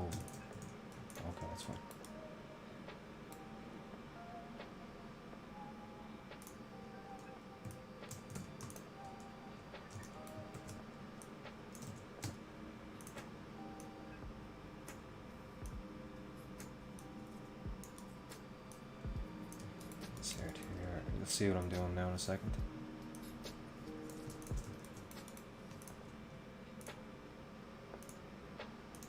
So I just want these.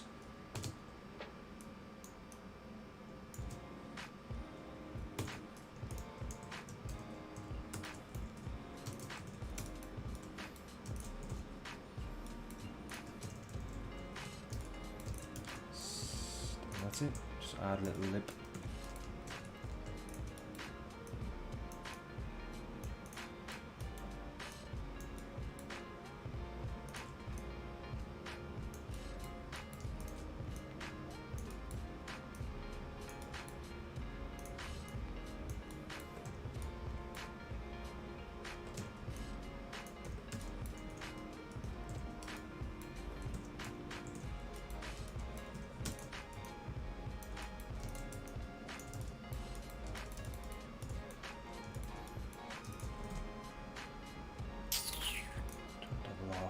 I always make sure to turn double off because you never know. Some stage you realise that your normals are flipped, and that's a pain. A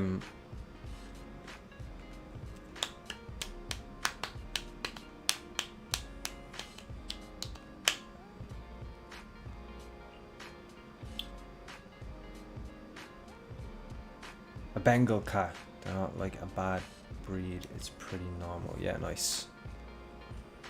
Trying to gather some insight from experienced people.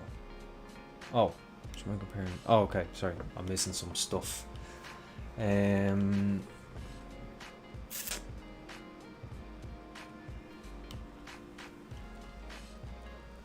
you of Toothless. You're the second person to say that now, right? Yeah, actually, maybe that's why I made it darker. When that was said, and that there was something in my head that was telling me to make it darker. Yeah, it's probably the look as well, because I feel like there's a scene where Toothless looks, you know, does that kind of cute look with the big eyes.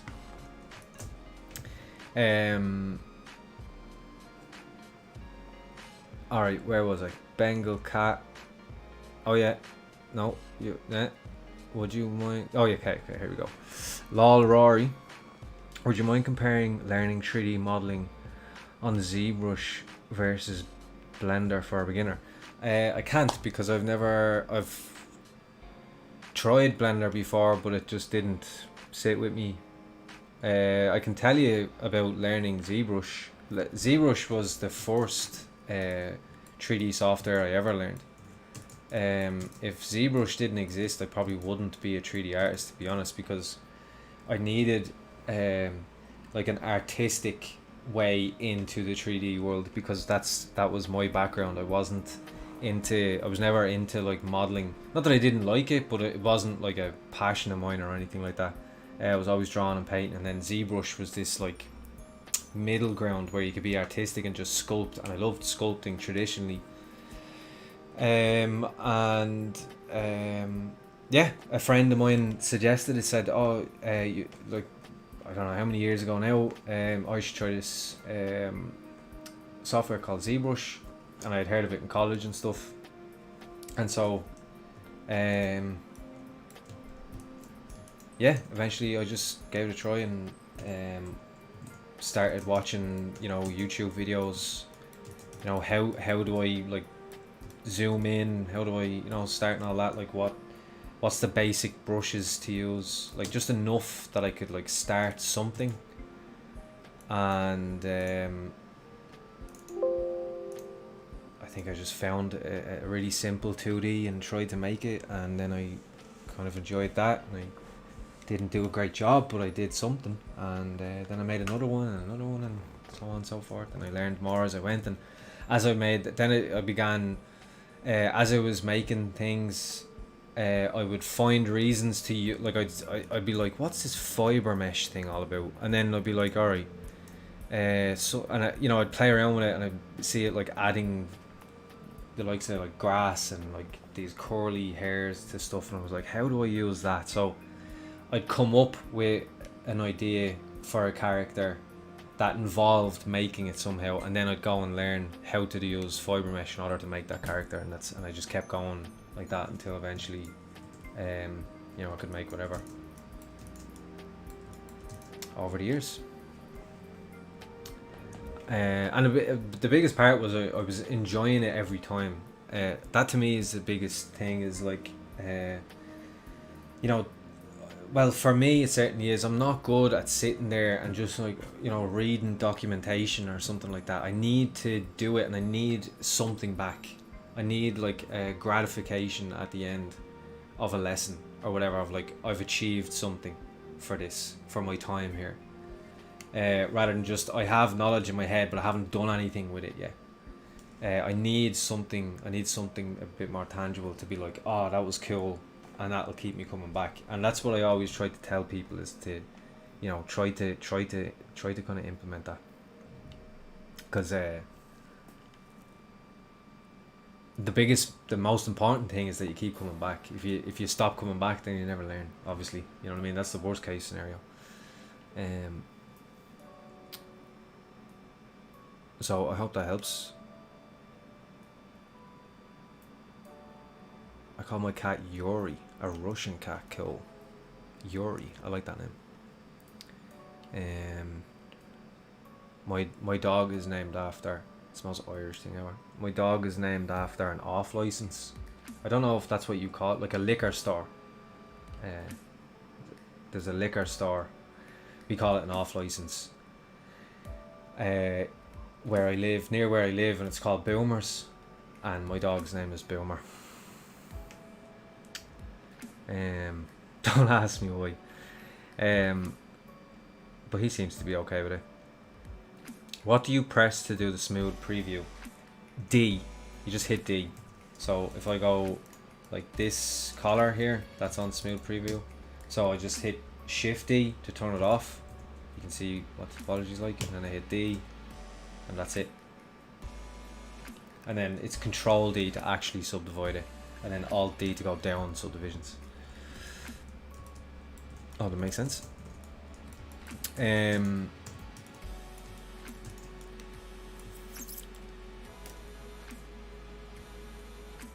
What do you press to do? I'm not experienced with Z Modeler. Looks like Maya though. Yeah, I mean it's the box modeling solution in ZBrush, and it's super handy. I use it often in combination with the topology brush. So say for example, when you're using the topology brush, you just have to be on. You don't have to be drawing it on the surface of something with no subdivisions. You just have to have something with no subdivisions selected at the time. And then so I use the topology brush, which you can find just BTO, I think.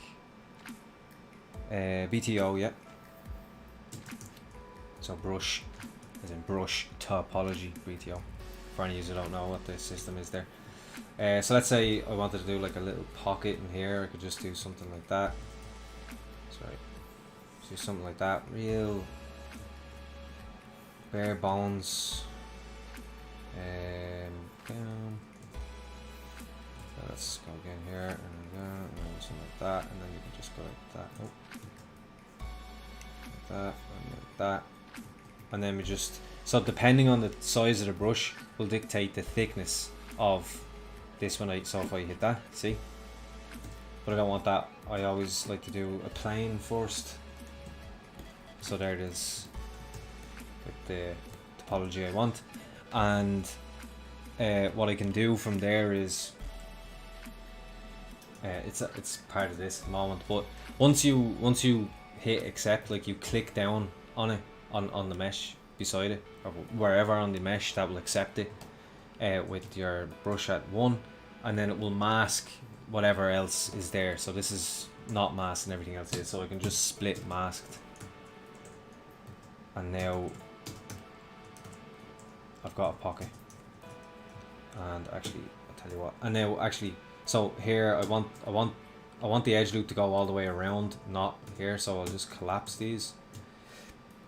Collapse, so just over the edge, over any of the edge loops, and then I'll get the edge actions. So I just want collapse, so I'll just collapse and collapse and collapse and collapse, and I can even then go insert one down the middle, and insert one here if I want.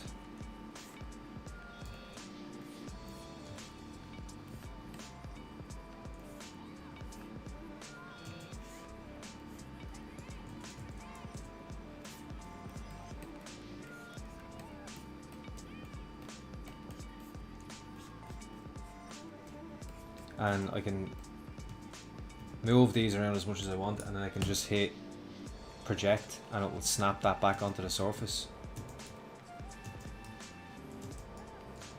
And then I can add in some support loops, extrude it. I could even add in some more like so.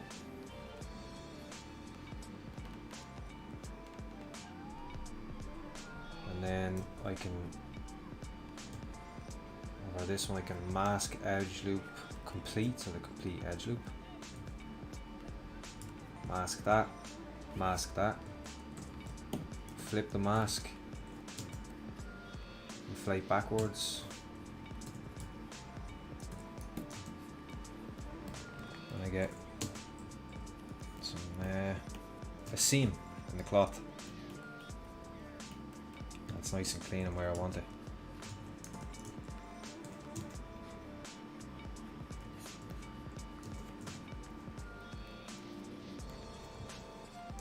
And the nice thing about having like topology that works well is like, say I'm like, oh, I'd like a bit of a like harder, like the bottom of the pocket to be a bit more like this or whatever, and you can just really simply do that and it stays clean. That's the benefit of having a low poly count. It stays clean. It's I had a supervisor years ago, Stefano Dubois. Really kind of like my first mentor, if you like, in terms of working in the industry. Really cool guy, and he used to always say to me that you need to learn and use technical skills. Don't, because I used to be like, oh, I just want to do the art, I don't want to do the technical stuff. And eventually but he said to me, you need to learn the technical skills and you need to learn the tools in order to forward the art. You know what I mean? It's like trying to sculpt with one sculpting tool. You have so much more options if you have a whole case with all different types of sizes and shapes of sculpting tools. And that's, when he said that to me, I was like, yeah, I guess. Damn it. And then I went and had to learn them, and I never went back because, well, obviously he was right.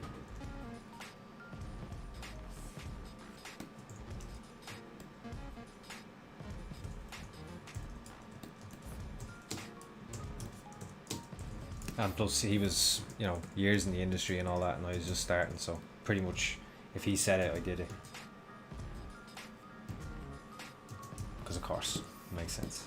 You have to be. You start in the industry, you're just trying to, and for anyone who is starting in the industry, it's good to know, good to always think of that, like just suck up as much information as you can get your hands on. It's very important. Stefano used to call it the incubation period. He's right, it is. It's like, you know,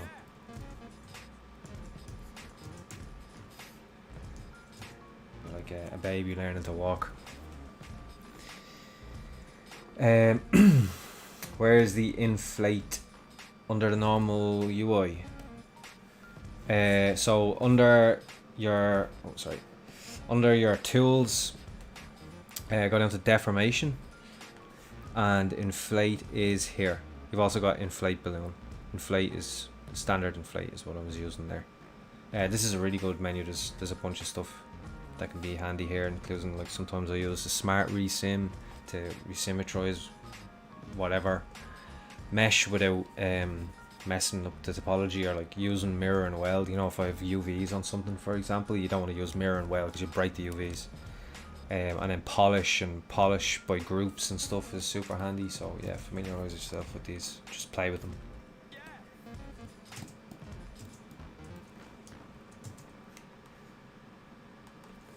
So now we have a little pocket in there.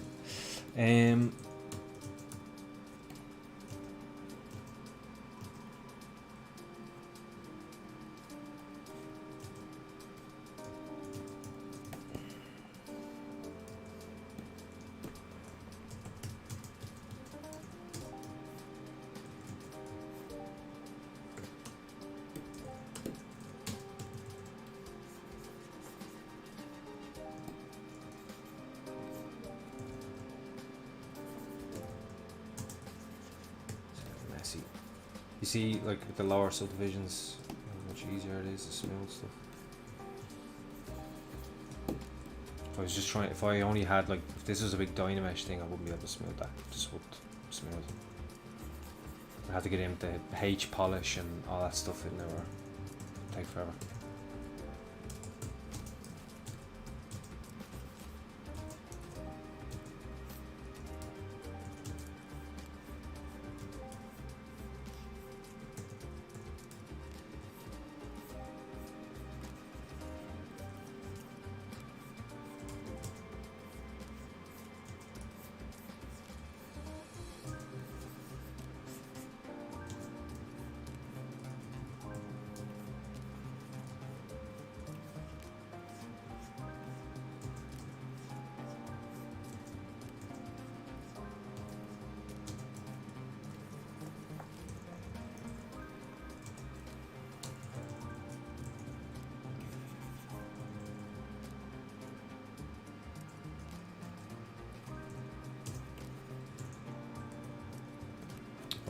Duplicated that by accident, did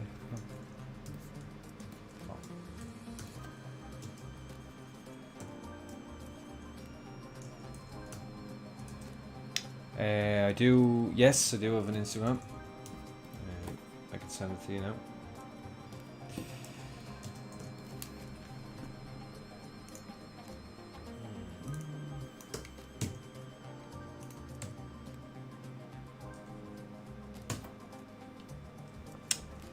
There you go, I'll put it in the chat. No problem.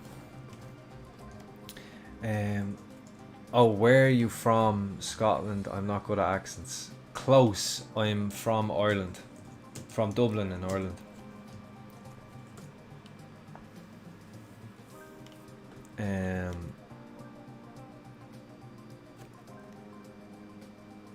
Just make sure I haven't missed anything.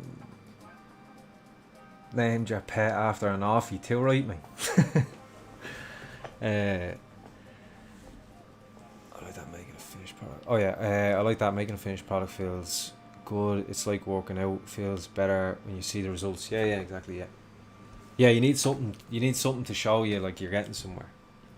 It's the same with anything. I always said that even when playing like with the guitar. It's the same thing. If you just sit there teaching someone how to like do scales or whatever, they can't play a song 2 months in and they just know the scales. It's like, how boring is that? Like, teach them a handful of chords so they can play like 50 songs. Like, how, like, they'll get addicted to it then, and then you start teaching them the other stuff. Are you from the same place as Conor McGregor? Yes, I actually live about 10 minutes from where he's from, like driving. So yeah, well spotted. I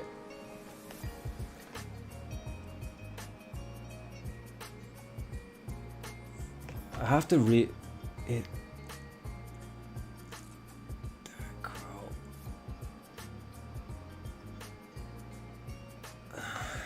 I'm trying to decipher your name here. I get the Dark Crow part. It's before that.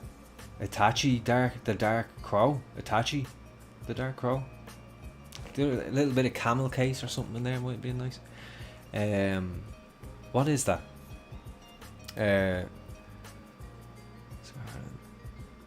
Trump 2040. All right. It's an interesting place to declare that. Itachi 2040. Cool. Ah, okay. Yeah, that makes sense. Naruto character.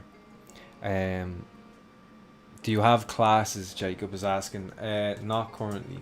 It was something that on a list of things that I'm planning to do, but not as of yet. But it's something I'll probably do at some stage. This is the kind of, this takes the place of it for now.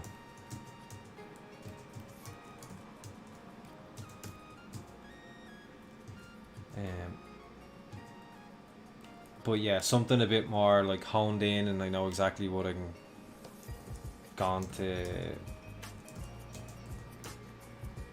like a whole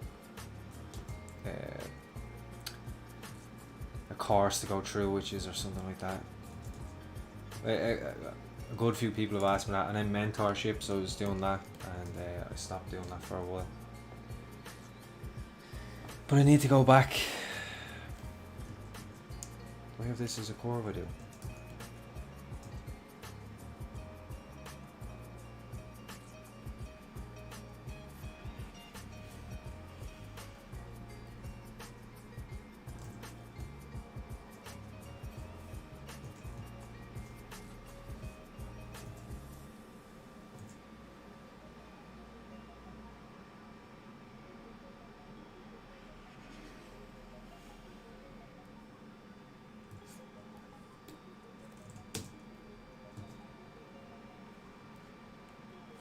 So this is, you can make one of these the same way as doing the hairbrush or anything.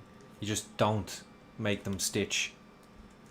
So you just make a stitch brush, make it create, insert mesh brush, and then same as before, like create insert mesh, and then go stroke, curve mode, turn it on, drag it out, you're done.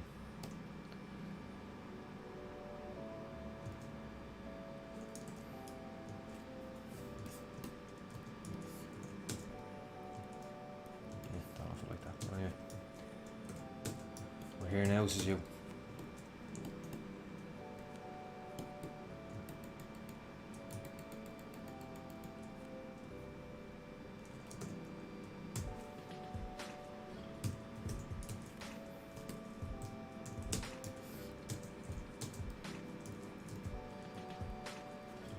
I need something like, you know, here. Time is it? Or 6 minutes over.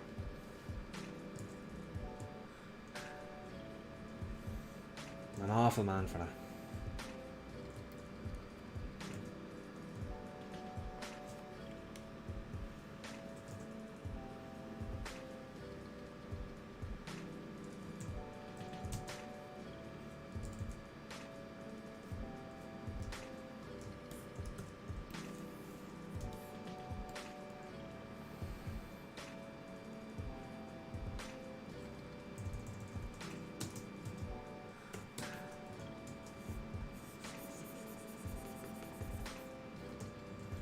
Wrap it up here.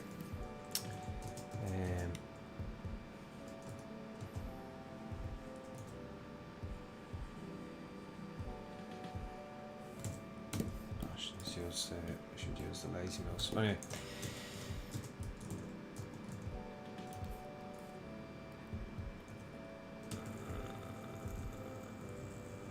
Get rid of you.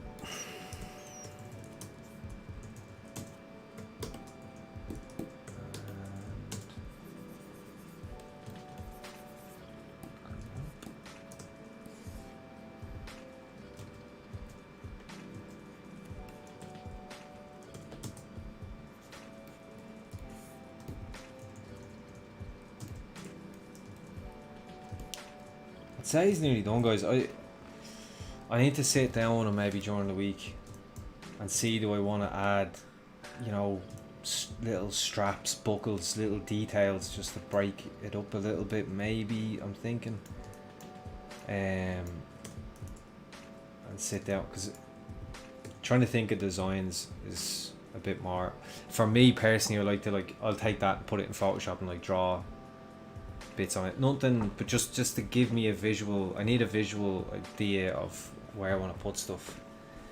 But I got what I wanted to do tonight, get the cap polished up, and the few little bits like making the curved brushes and adding the hair to the face and cleaning up a few bits. What do you think? Do I leave him at that? Do you think he could do it a little bit more detail? And remember, I will texture this, so the texturing will obviously add, you know, like more fidelity to the cloth, like a material to the cloth and all that stuff too, so that'll help a lot as well. Leather and all that crack. So I mean that'll change it a lot, which is what I'm picturing ahead of. So maybe he doesn't. I don't know. I might even add I'll actually do like a sim for a smoke out of a cigarette. It was a cigarette in the 2D. Someone made the comment last week, or maybe I should turn it into a cigar, which I could just change the texture a little bit. Because he usually has cigars in the comics and stuff, right? Doesn't necessarily be smoking. Cigars are kind of cooler. Smoking's not cool anymore, I don't think, isn't it?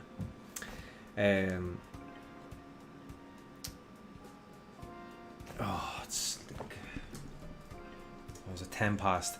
I can give you, because I've talked about this before, Jacob. I can give you a quick rundown. Let me see these last few questions, just to, because I need to wrap this up now, because I'm supposed to finish at 10. I'm scheduled to finish at 10. So Itachi's saying, I'll follow you on Insta. Recently graduated college and have a lot of nice work, but I want to polish before I post online. I got my first 3D job now though, so I'm busy not working on my stuff. Okay. Well, that's good. You got a job, and I mean, that's always a good start. You're into the industry. That's great. Get some experience and start making moves. Congratulations. Always, I know it can be hard. It is hard to make time. What I do is, and I haven't been doing it during the summer because I always find it harder during the summer, fairness, but during the winter I'll always try to go to bed. I go to bed really early and I get up really early. So I'll go to bed before 10 if I can, before 10 p.m. if I can, and get up at 5:30, 6. Now, like I said, I haven't done that all summer, which is awful, and I do miss it, but so I'm less productive during the summer because, you know, you're a bit more social as well during the summer. You're out doing more things, trying to get the weather, especially in Ireland, because we only get the weather for a little while, so, you know, you need to take advantage of it. So you tend to get in later and all that kind of stuff, you know yourselves. As well, there's something about in the winter. I love getting up when it's still dark. I know a lot of people don't like that. I love getting up when it's still dark outside. So that is also a thing. When it's sunny, I'm like, ugh. The winter, that sounds so depressing. But so that's what I do anyway. And so during the winter, certainly I'd always do all my personal work in the morning before I start work, because that's when I have the most energy. I can put the most into my own stuff. So it's worth a try if you think you can. If you think you can manage that, it's definitely. I was always the type of person that'd be up all night and in bed all day, for years and years and years, and I never thought I'd be able to do that. So and I actually enjoyed it a lot. I couldn't recommend it more. Felt really good. I felt really productive. My day felt better. I was eating better. I felt more energy. All those things. So definitely recommend it. Okay, so Jacob, you're asking me, will you tell me the story of how you broke into the industry? Okay, I can only give you the short version of it at the moment because I've told this before in some of the streams. I think maybe more than one. And we're past scheduled time here. So the short of it is, I went to college to do computer classical and computer animation. And I left college. I didn't finish it. I did 3 years. I left with I didn't actually. I was supposed to do a diploma course and then a 2-year degree, 2 year added on after to get the degree. I finished the 3 years for the diploma and I didn't finish my animation, the end of the year animation that we had to hand in. I didn't finish it, so that was a mandatory class, so I failed everything because I failed that, because I didn't hand it in. And I just started, so I that was it. I finished college, I was 20, and I was drawing and painting. I wanted to be a 2D background artist, and I kept doing that for a long time at home, and then I had to get a job, so I ended up working in a few weird jobs, like crap jobs. Eventually ended up working in IT in a call center, like taking calls, but I had a good amount of free time throughout the day in that job, and they had a photography group there, so they had licenses for Photoshop. So I downloaded Photoshop in work, I brought in my Wacom, and I started drawing and painting when I had free time in work, rather than sitting there watching YouTube or whatever what most people would do. And I love doing that. And then I did that for a few years, a good few years I did that. And then when I was about 25, that's when I picked up ZBrush, and I started using ZBrush, and fell in love with that, and basically replaced my whole portfolio. And that was again just on my own time. I got really, I'm one of those people that when I get into something, like recently I got into like climbing, and when I get into, and I immediately injured myself because I was overdoing it, and I tend to do that. When I get into something, I like throw everything at it. So I got into ZBrush, and I was like sculpting for like 6 odd hours a day on average, probably. So within a couple of months, I had replaced my entire 2D portfolio with 3D characters. And I had been doing 2D characters, so that's where I learned a lot about like anatomy and shape and all that kind of stuff, and that translated across immediately. So once I learned ZBrush, I was just churning out characters, and once I started using ZBrush, and within a year, then like I was years doing 2D and I never got a job. I'm definitely not. I know 2D doesn't come to me as naturally. I love it still, and I still do it, but it doesn't come to me as naturally as 3D does.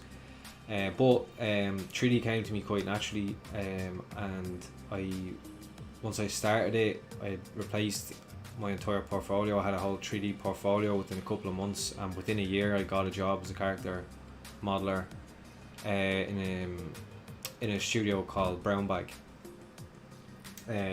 which was actually where my 3D teacher from college was working, and he spotted my work on LinkedIn and showed it to the supervisor from the character modeling team, and he said, yeah, we can bring him in for an interview. And Matt, the teacher, Matthew Lloyd, I owe a big break to him.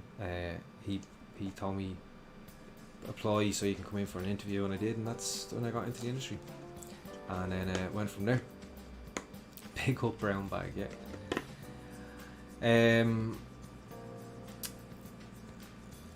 yeah, went from there. Back when I had like an art station, I had like 32 followers or something on ArtStation. Thought, yes, I'm on my way.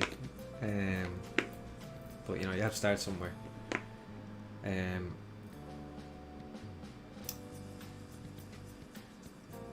yeah, so that's it. That's it. So I hope that fills you in. I try to keep that as short as I can. I'm not very good at keeping things short, if you haven't noticed.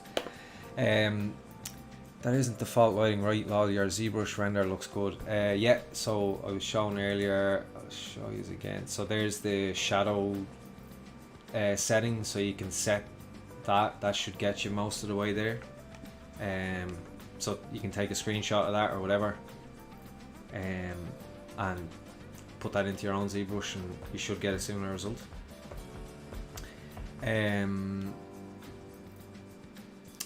Oh hey Sean, nice to see you, brother. Thanks a lot. I think cigars and beer is more in line with the Hellboy character. Yeah, I agree. Very true. Yeah, I'll make it a cigar. There's no, the only thing making it a cigarette right now is that it's white. I can just make it brown. But I might do like a nice skin. I'll do a little skin around it and stuff. I've not been productive recently on Sculptor in movies. Oh, very good. Yeah, I mean, look, we can't be productive all the time. It's good to be aware of it and try to, be always aware, like, okay, I need to set a timer for myself, so, you don't, because if you lose too much momentum, it's very hard to pick it back up. It's only, the longer you lose momentum for, the harder it is to pick it back up. And once you start to pick it back up, you start to realise, oh yeah, this feels good. Certainly is the experience for me. When you're on top of things, you just feel good. I certainly do. I enjoy, keeping work flowing, and being an artist and not just being a professional, kind of, like not just doing work, but also being an artist in my own right.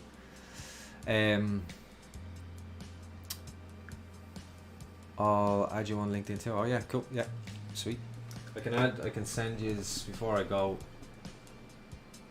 Where's my link tree? I have it here somewhere. Oh, here it is.